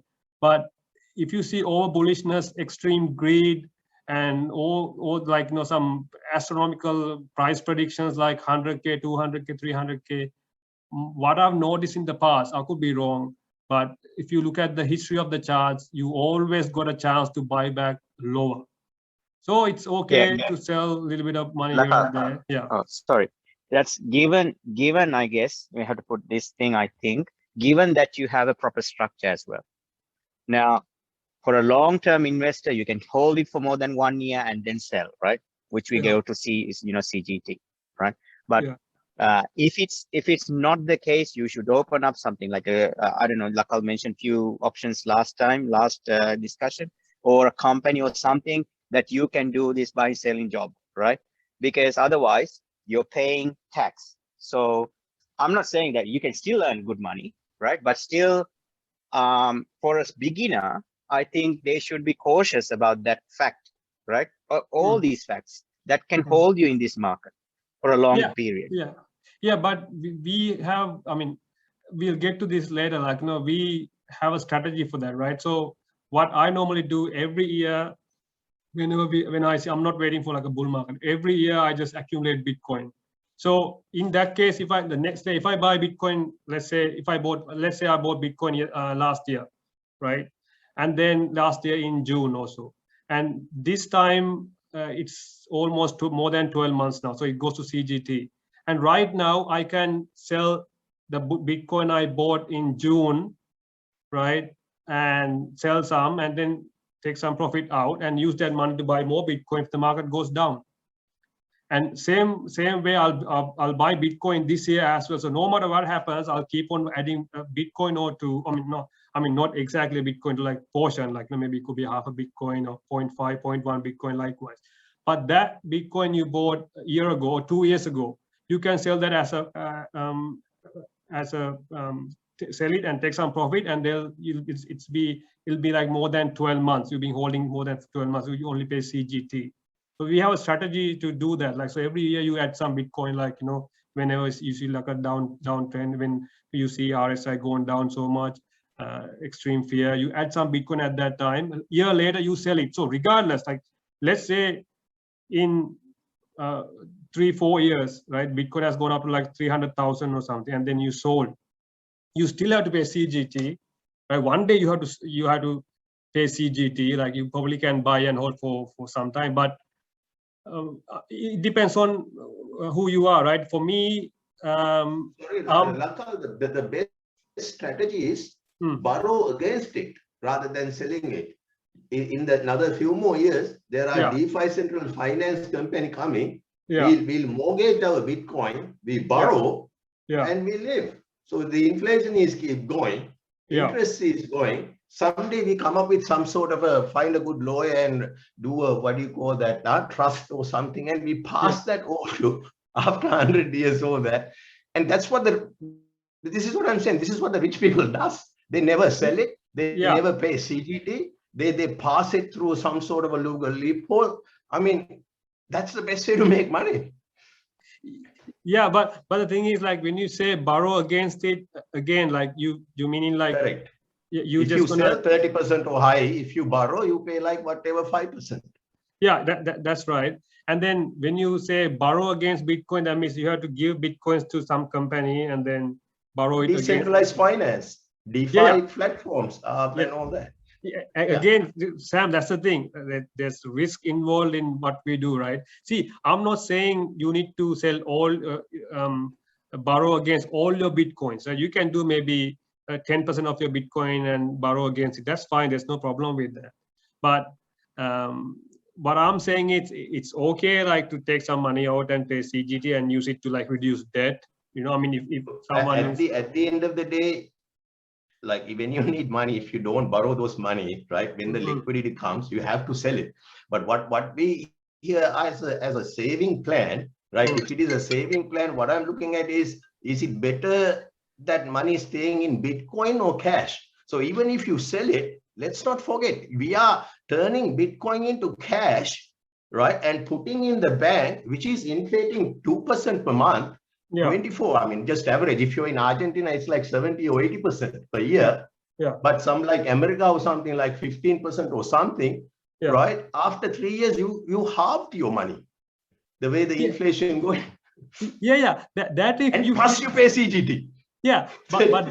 But that if you hold it in your like bank account, right? That's not what I'm saying. I mean, see. Okay. Tell me then, where can we hold? After Bitcoin, what is the best way to hold? No. But my point is, when you see some parabolic pumps, right? You can take some profit out and go into USDT. Right? But but then again, the USDT is inflating at a rate. After 3 years, it will be half what you have your purchasing power. But let's say, what is the chance that 200%? No. You're missing the point. But imagine when Bitcoin drops by 85%. I'm not saying it's going to happen now, but that's a deflationary event, right? And then if you're holding USDT, your USDT is the most valuable asset at that time. It keeps on. My point is, it keeps on moving up and down, like goes back and forth. So, like for example, at 20K, you sell Bitcoin and hold some USDT. And then it corrects 85%. That's a massive deflationary event. And if you were holding cash at that time, man, even the COVID dump, if you were holding a lot of cash, right? Every other asset class went down in a massive way. Some shares went down by 50-60%. And you're spot on. Yeah, that's what I'm saying. So it's not that you sell it and hold it in a bank for long term. My point is, one thing you can do, you can take some profit out and have it as USDT, expecting a market correction to happen. You can buy back later, part of it. And some of that, say if you are in debt, right? For example, I mean, most of Australians that I know, like, we borrow money, the house prices are crazy, even anywhere in Australia, especially Sydney, especially Melbourne. Like, if you are massively in debt and you keep on paying interest to your bank, you can save that money by just reducing your debt, right? Making your life a little bit easier. And then if that happens, you cut down on your repayments. If you cut down on your repayments, then you have more money that you can hold instead of paying interest to the bank to buy more Bitcoin in the future. So there's few things we can do. You said something really good, right? If when the deflation comes, the money comes, that's when you need cash to buy. Yeah. Right. Yeah. Right. So what I'm saying is I'm going back to if we allocating 10% all our money into the Bitcoin, right? Rather than selling that, when the deflation comes and it's go more down, we buy more using our other cash. Yeah. You can. Yeah. So the thing is, that's what I was been doing since 2012. That's right. I was keep buying as soon as every time it comes down, I buy. Every time it comes down, I buy. That's a very good strategy. I'm not saying it's wrong, but see, for someone who doesn't have that kind of cash set aside or not saving at the moment. No. What I said is 10%. See, like let's say some young guy got $10,000, right? That's how much he has, right? So he put $1,000 onto the Bitcoin, right? He leave it there. Now he have another $9,000 cash, right? Yeah. He can buy something like gold or silver, or he diversify of course he can't buy a car or property, right? So he diversify whatever he's me, right? Then the market start now in the bull run, that $1,000 is, let's say, double, 200%, right? What I'm saying is, hey, don't sell it. It will come down. When you come down, you still have that 90% cash sitting there. So you buy again, and when you go back to that chart, you see like overall 10 years you are keep going.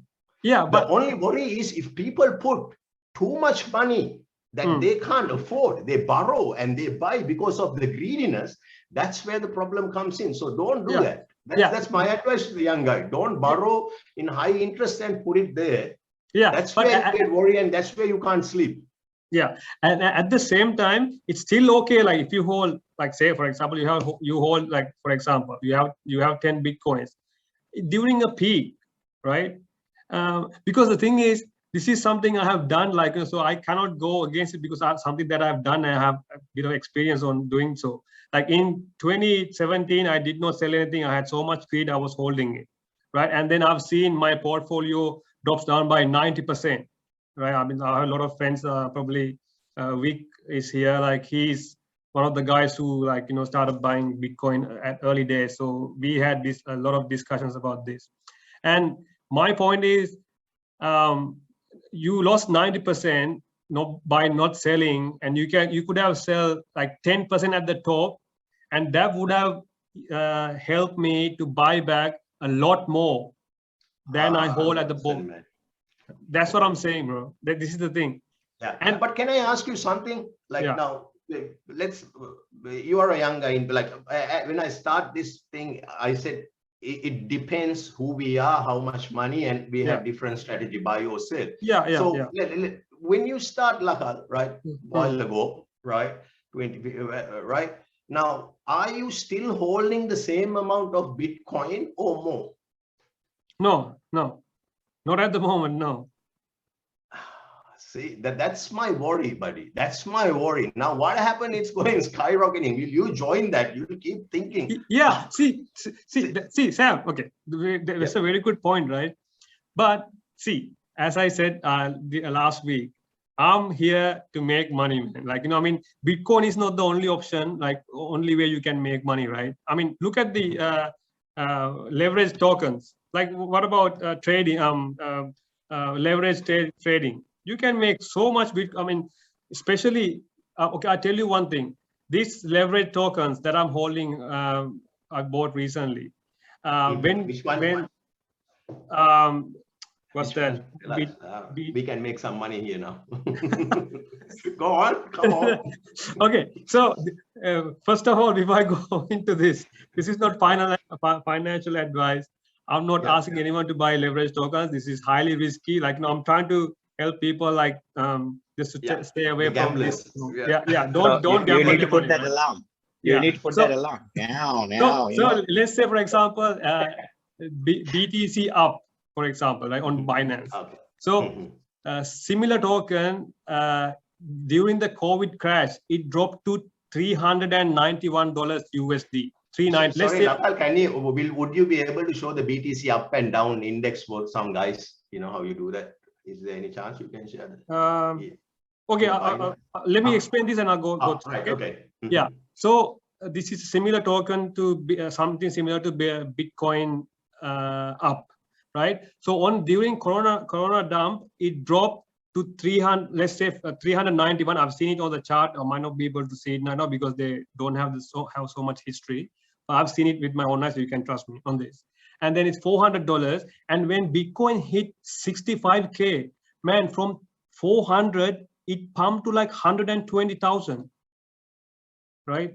So this is my point, right? I mean, if you're not into leverage tokens, or if you're not into leverage trading, that's fine, right? But it depends on who you are. So I'm mainly, when I discuss things about Bitcoin price action, I'm always trying to protect the new guy who's just got in. So I'm trying to give him like my experience, trying to share my experience. Like, if you think about it, for 400 to 120K, you're going to make more money by holding.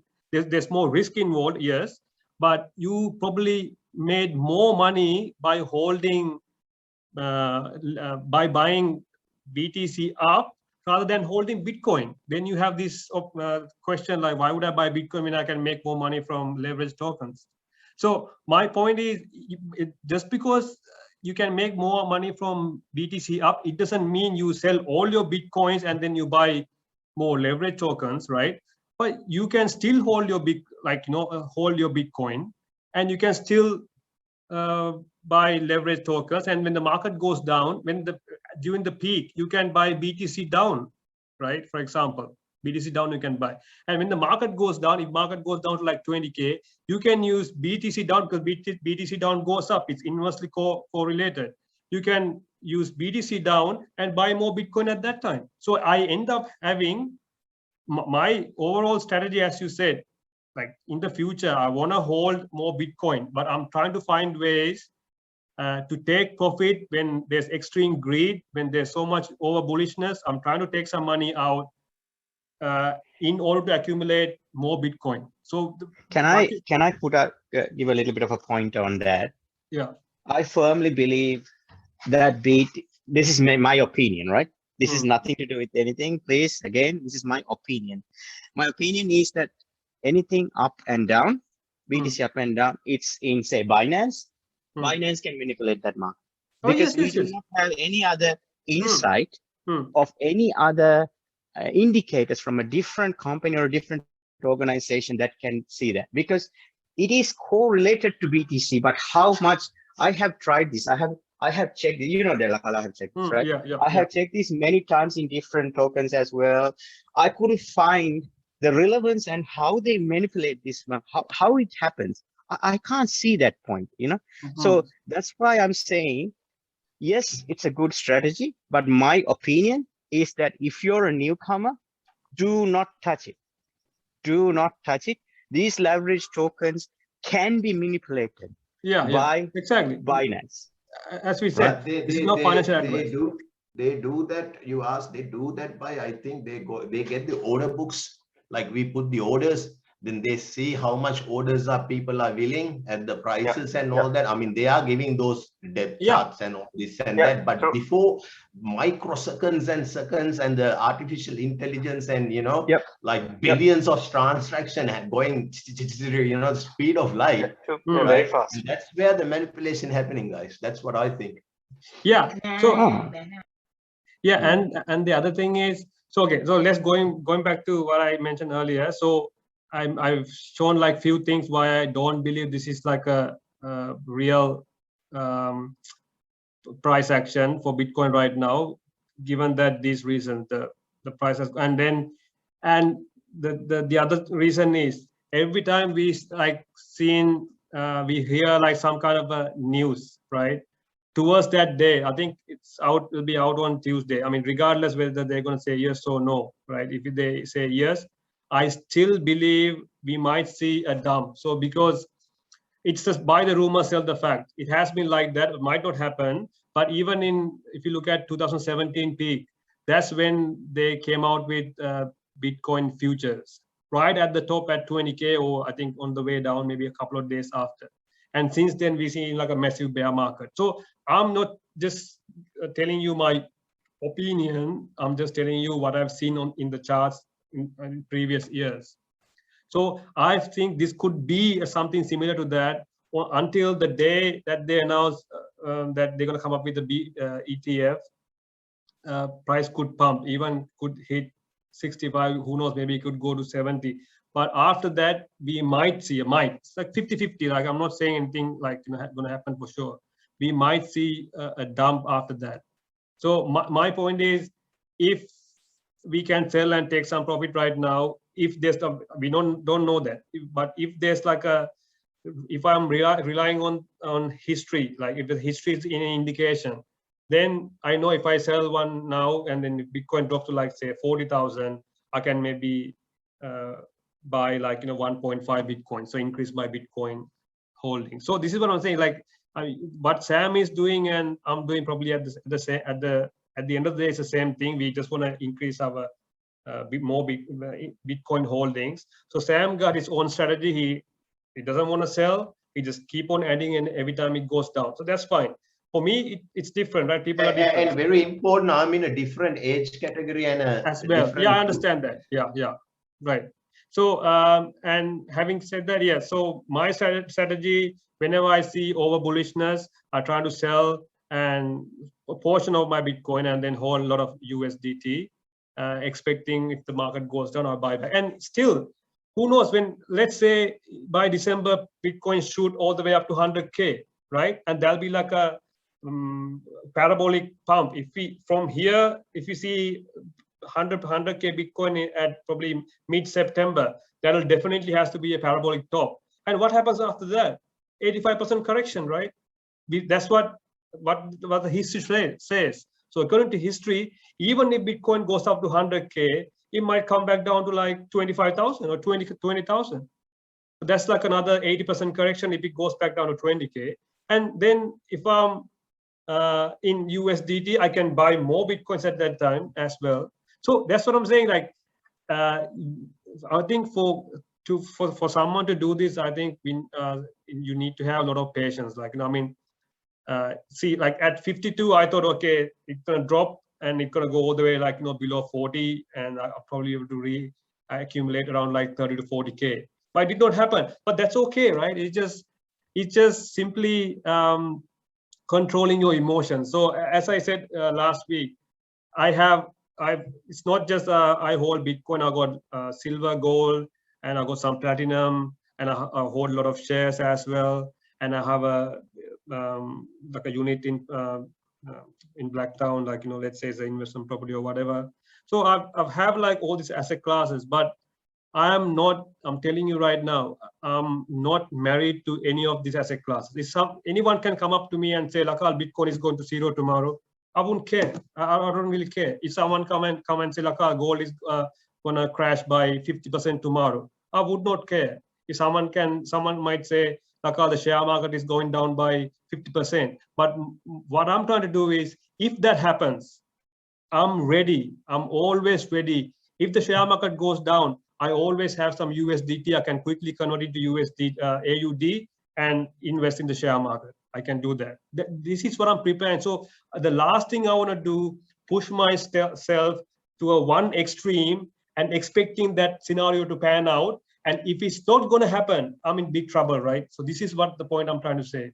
If I expecting Bitcoin to say go to 100K, and if I sell all my assets right now, and if I'm 100% sure, I put all that money, and if I sell gold, silver, and put that money into Bitcoin, expecting Bitcoin to hit 100K, and if it's not going to happen, right, then it's going to be a problem. So this is what I'm trying to say. So always, whatever the market can do, anything it likes, market can keep on going up, keep on going down, but I would like to have a level mindset.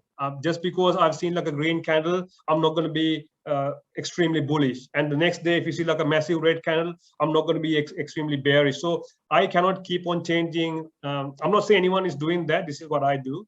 Just because I've seen like green, red candles, I'm not going to keep on changing my mindset. Okay, it's bullish, bearish, bullish, bearish. It doesn't make sense. So in August, when Bitcoin went up to 60K in May, March, April, May, these 3 months, I sold about 30%.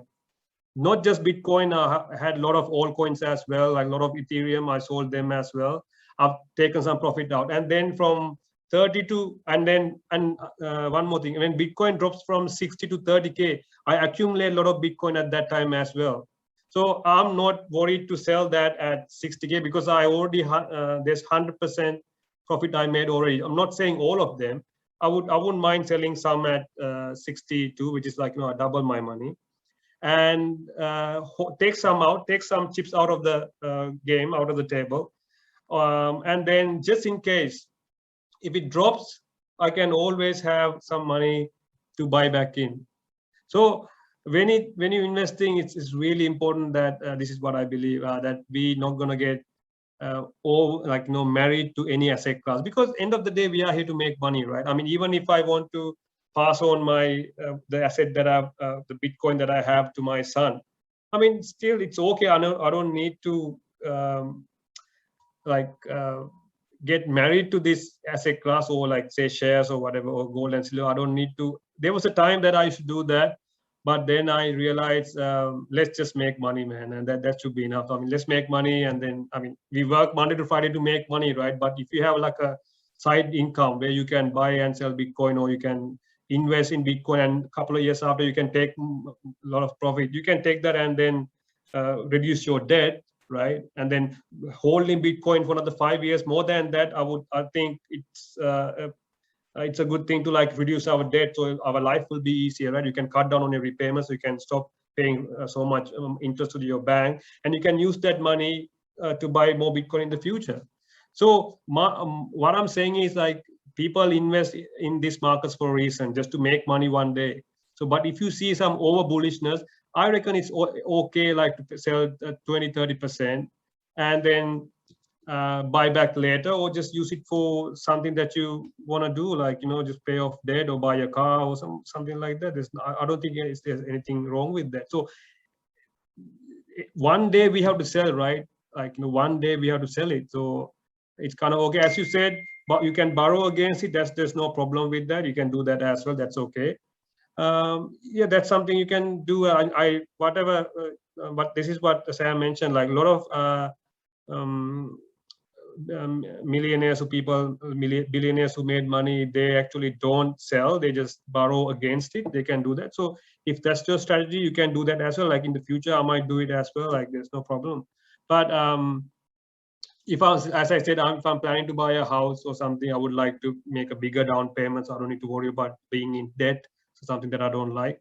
So people have different strategies, but right at the moment, just to back my theory, that's what I said. There's few things we are going through right now where it says, like, I could be wrong. Like, Sam could be right, I could be wrong. I don't want to get into Bitcoin right now where I don't see. This is not how I feel. I'm just telling you, and I'm giving you some evidence to back my theory. I believe this could be like a fake rally. And I've given a reason. It's kind of steep. There's a ETF news coming up. There's a second reason. And if we look at Google Bitcoin search terms, we're not seeing a peak at the moment, but we are almost there. This could be a fake rally. And then if someone wants to get in right now, expecting Bitcoin go to 100K, you got to be careful. That's my message here. I think you made a very good point. I think we need to emphasize and highlight actually, is to have that 50-50 option. So having, say, for example, 50% BTC and 50% USDT, it can vary the percentages, but I'm just saying, once you have some USDT, you have an upper hand to buy off if you think it's going to happen. Now, if there's an indication of going up, you have that option. And then if it really goes to 100,000 or 90,000, whatever, if you got BTC, so you got that 50-50, and I think it's a very good feeling. I mean, Lakal been informing me about this for a long period of time, and I've tried it recently, and it is a great feeling because you're in both sides, both worlds, right? Yeah. So and I think it's really good. Yeah, that's not a bad thing to like. That's I always go 50-50. If I'm in doubt, if I feel like if I don't know whether this is a good time to buy Bitcoin, but my mind says I know I really want to get in right now, who looks like it might go to like 70-80K. Then if you really want to do it, what I would do at that time, I just use 50% instead of putting everything on it. I just take 50% and buy right now. And then if I feel like the market is going a lot higher, if I'm not too sure what to do, but I still want to take some profit, instead of selling everything, because if you sell everything, if it keeps on going up, you'll be worried, right? That's why the DCA sell is really DCA buy and sell is really important, because no one knows the top, right? You can say it might go up, but who knows, it might not. That's why we just try not to be too greedy and then take some sell some out, take some money out of the market. In case if it goes down, you can buy back more. Otherwise, you can use to like pay off your car loan or something like that. So that's why we are here, right? They've been making money for a reason. So so I think that was a pretty good discussion. So I think a lot very of good discussion. Very good discussion. Yeah. Lakal, and thanks for making this stage for us to discuss. Now we have another Chamir, another technical analysis, and we are talking here. And guys, I just want to add to this. As Lakal says, it's good to have all these different views coming in, right? Yeah, absolutely. And the technicals coming, the inflation theories coming, deflation coming. Then we, this is how we educate. Exactly. And just want to thank you, man, to working, and you're doing a big job for all this crypto community, especially here. Yeah, and then I always have a say, like if my mind says something, right, I always think whatever my mind says right now is 50% right. So this is like a really good strategy. You can use it like when you buy and sell, and when you think that I would like to have that kind of mindset, because and I always think I'm 50% right. So that gives me the opportunity for to learn something new. So I might think I'm right, but who knows, like, I could be wrong. So if I think I'm 50% right, if someone else telling me one of his experience, like what he has done in the future, what he has seen with his own experience.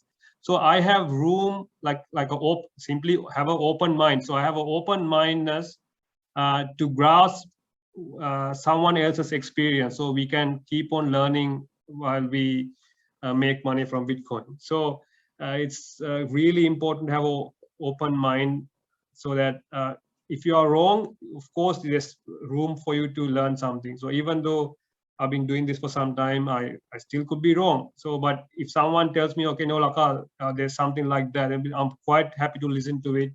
And if he backs that, whatever his point of view, if he can back it with evidence, of course I have to agree, right? Because it's right in front of my eyes. So as I said, regards to this fake pump, I mean, it's not a fake pump. I believe it could be a fake pump. I've given you you guys like few reasons, like low volume, Google Bitcoin search term, and ETF news coming up. And then plus there's good news as well. If you look at the previous bull markets, right, we have seen Bitcoin goes up to like 20K in 2017, dropped to like 10,000 or 11,000 or so, went back up to 17, and then went back down. It did not go over 60, over 20K.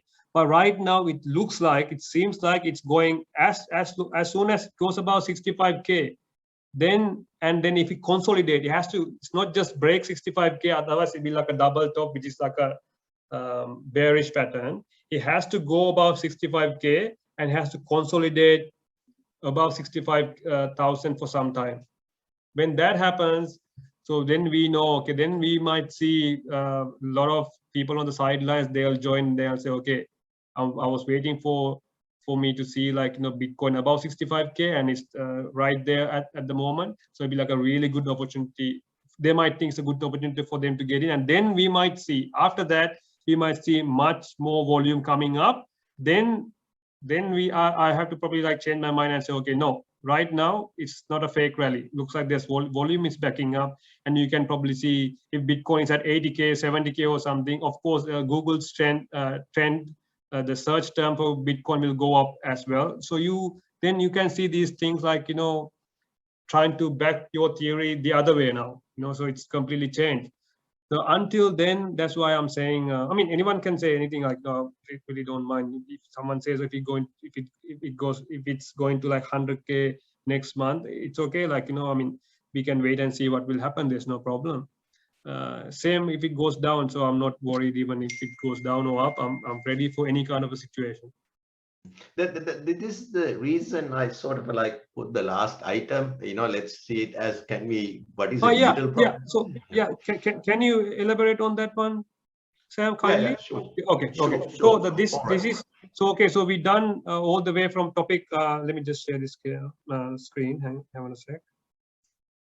Yeah.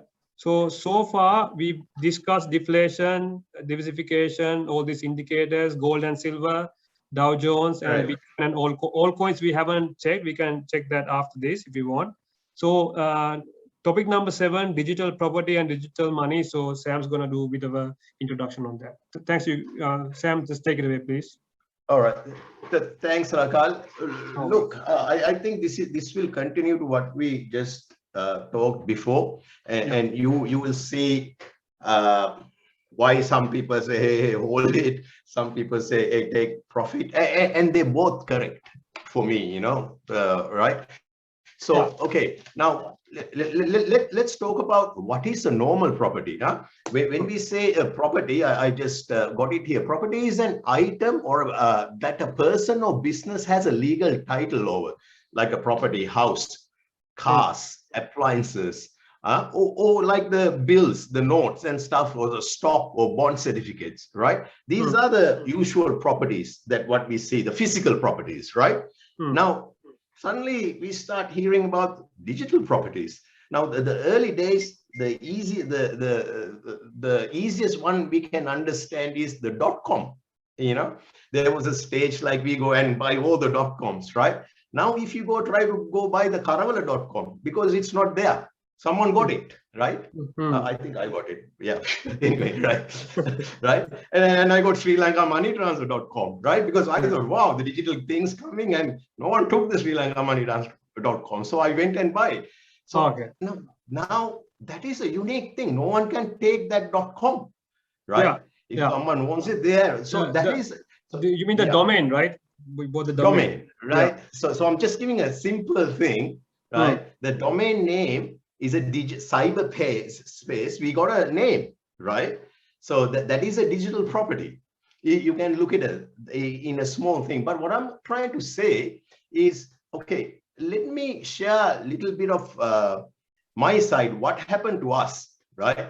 With COVID hitting, right? As a businessman, we have money, investors and all that sitting in our accounts, right? The shareholders and all that. All I can see is, oh, inflation, you know, the good years, it is like 7%. If it is average, the inflation is like 10 to 15%.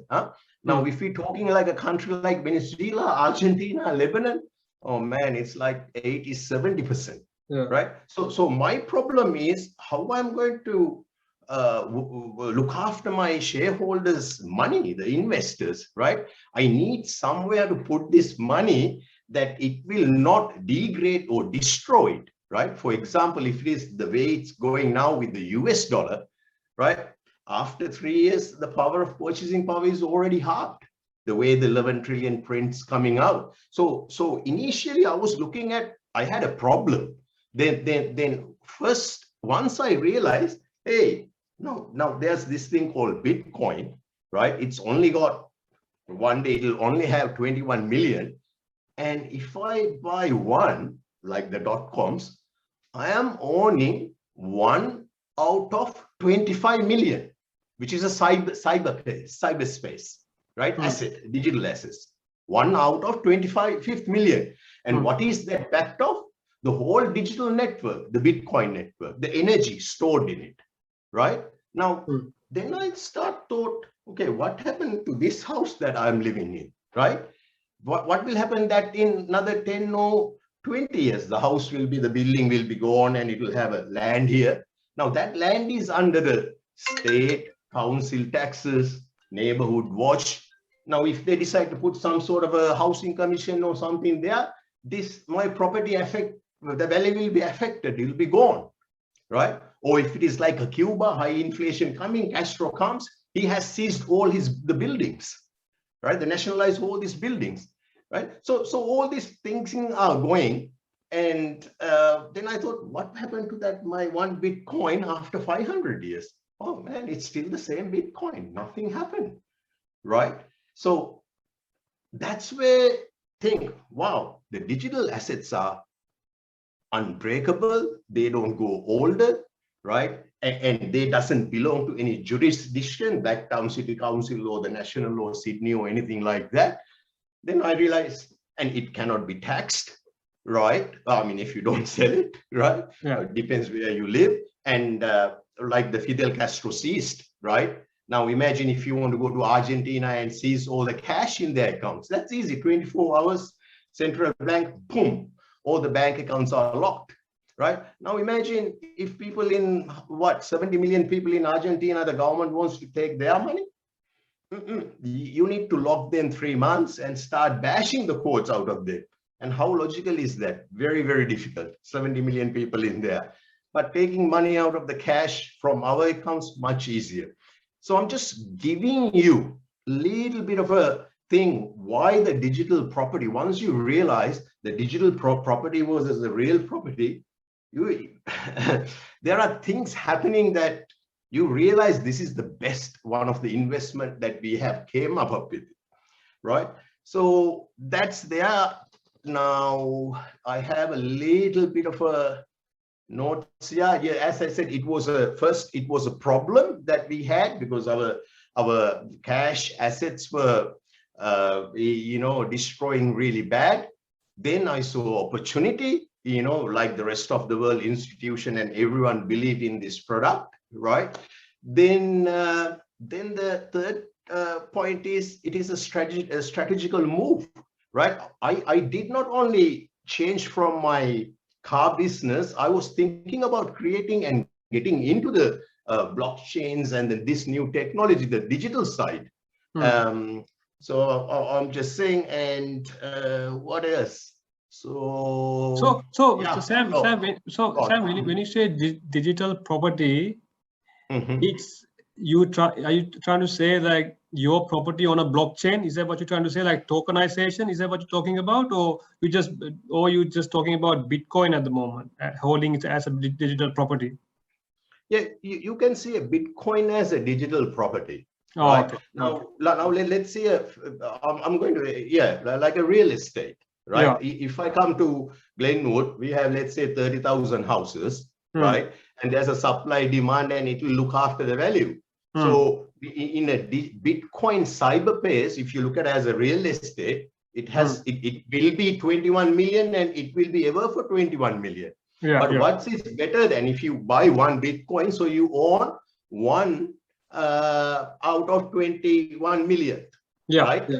Right, and it will be same forever. It will never be changed, right? But in the physical property, it is under so many tax laws, the political and all that. But in the Bitcoin case, it does not face those jurisdiction under those state laws or whatever it is. Right. So and the thing is, but the other good thing is, but there are other properties, but here, like anyone with $50 phone, you can become with the $10 part of that multi-million-dollar real estate. It's like this. I mean, I remember like 15, 20 years ago, I mean, Glenwood is opening and we are going, let's go buy the properties there. So it's the same thing in that digital currency, the digital system. Now people are buying, you can see the Bitcoin as the property, and there are more properties coming up now. for example, NFT market. Have you guys seen Decentraland? Yeah. They're selling. Yes, right. Yeah. So maybe I'll quickly show something if I got. And also let me add something. So looks like, say for example, in the future, this is real estate. Looks like everything will be on the blockchain. Say for example, like the place that you live in. Let's say you have like 4 bedrooms or 5 bedrooms where you live. Like your home has like 5 bedrooms. But unfortunately, let's say you cannot sell part of your house, right? You cannot sell 50% of your house and keep 50% for yourself. It's not possible like physically. But when it's on a blockchain in the future, right? Let's say you want to get a loan from someone or like a bank or something. Maybe you can go to your bank and let's say for your property, they're going to have the Sam's property and the coin name is Sam's property coin. And then they give you like 100 tokens for your property. So simply what they're saying is the value of your property is 100 SAM tokens, right? So what you could do, you can go to the bank. If you want to get a loan, right, you can transfer 20 SAM coins to them and they will hold it on a blockchain and they'll give you like a loan against it. And when you take the loan and you do whatever you're supposed to do, and with interest, when you pay it back, they'll give you that 20 SAM's coins back to you. So my point is, in the future, you can even, they're talking about tokenization. Everything will be tokenized. Your house, your car, everything will be tokenized. And what that will give you a lot of opportunity. Like in case if you want to sell part of your house, you still can do that, but physically you cannot. So you probably heard about this, Sam, I think.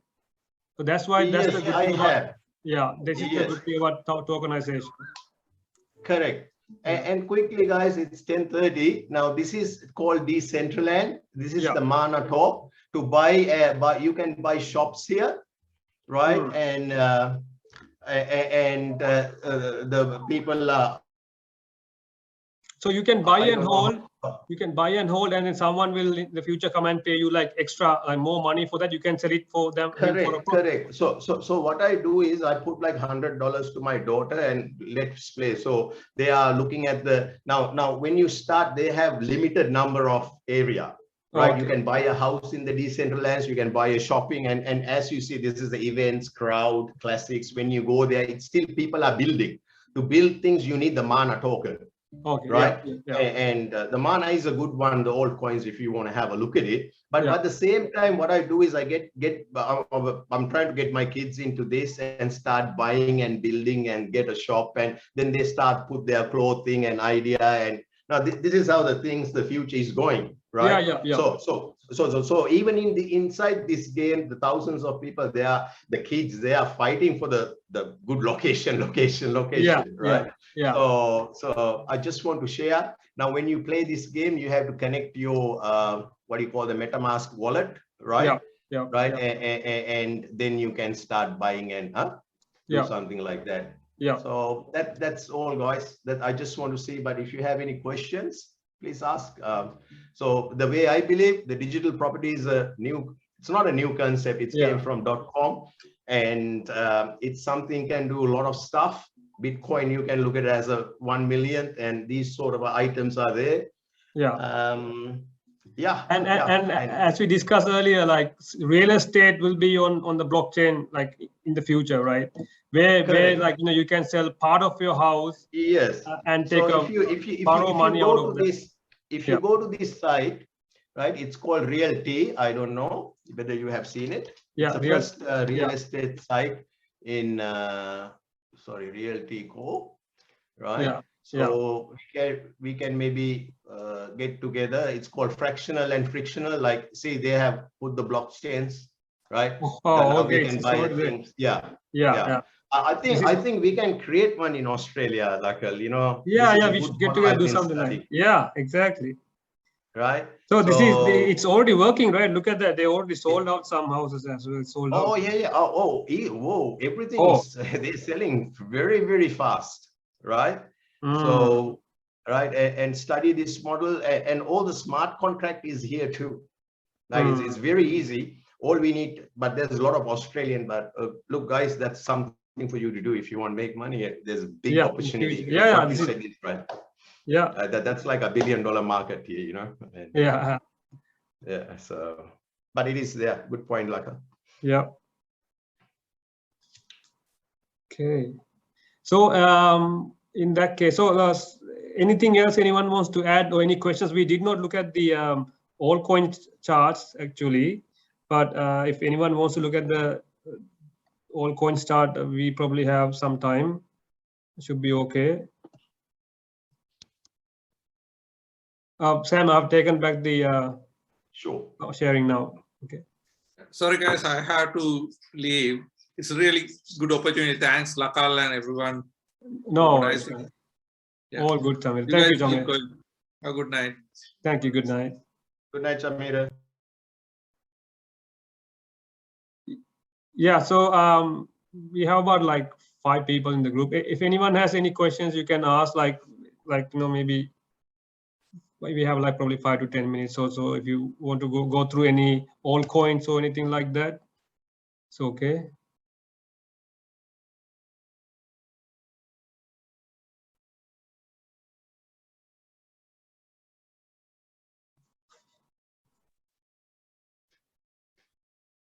Any questions, guys? No, right? Okay.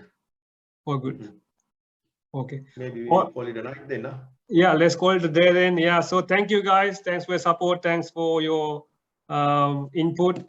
So let's call it a day, and then I'll talk to you and I'll see you guys on next Sunday at 8 p.m. Thank you, guys. Thank you. See you. Thanks, Lagal. Thank you. Bye. Good night, guys. Good night. Good night, Ruchida. Good night, Aminda. Okay, bye.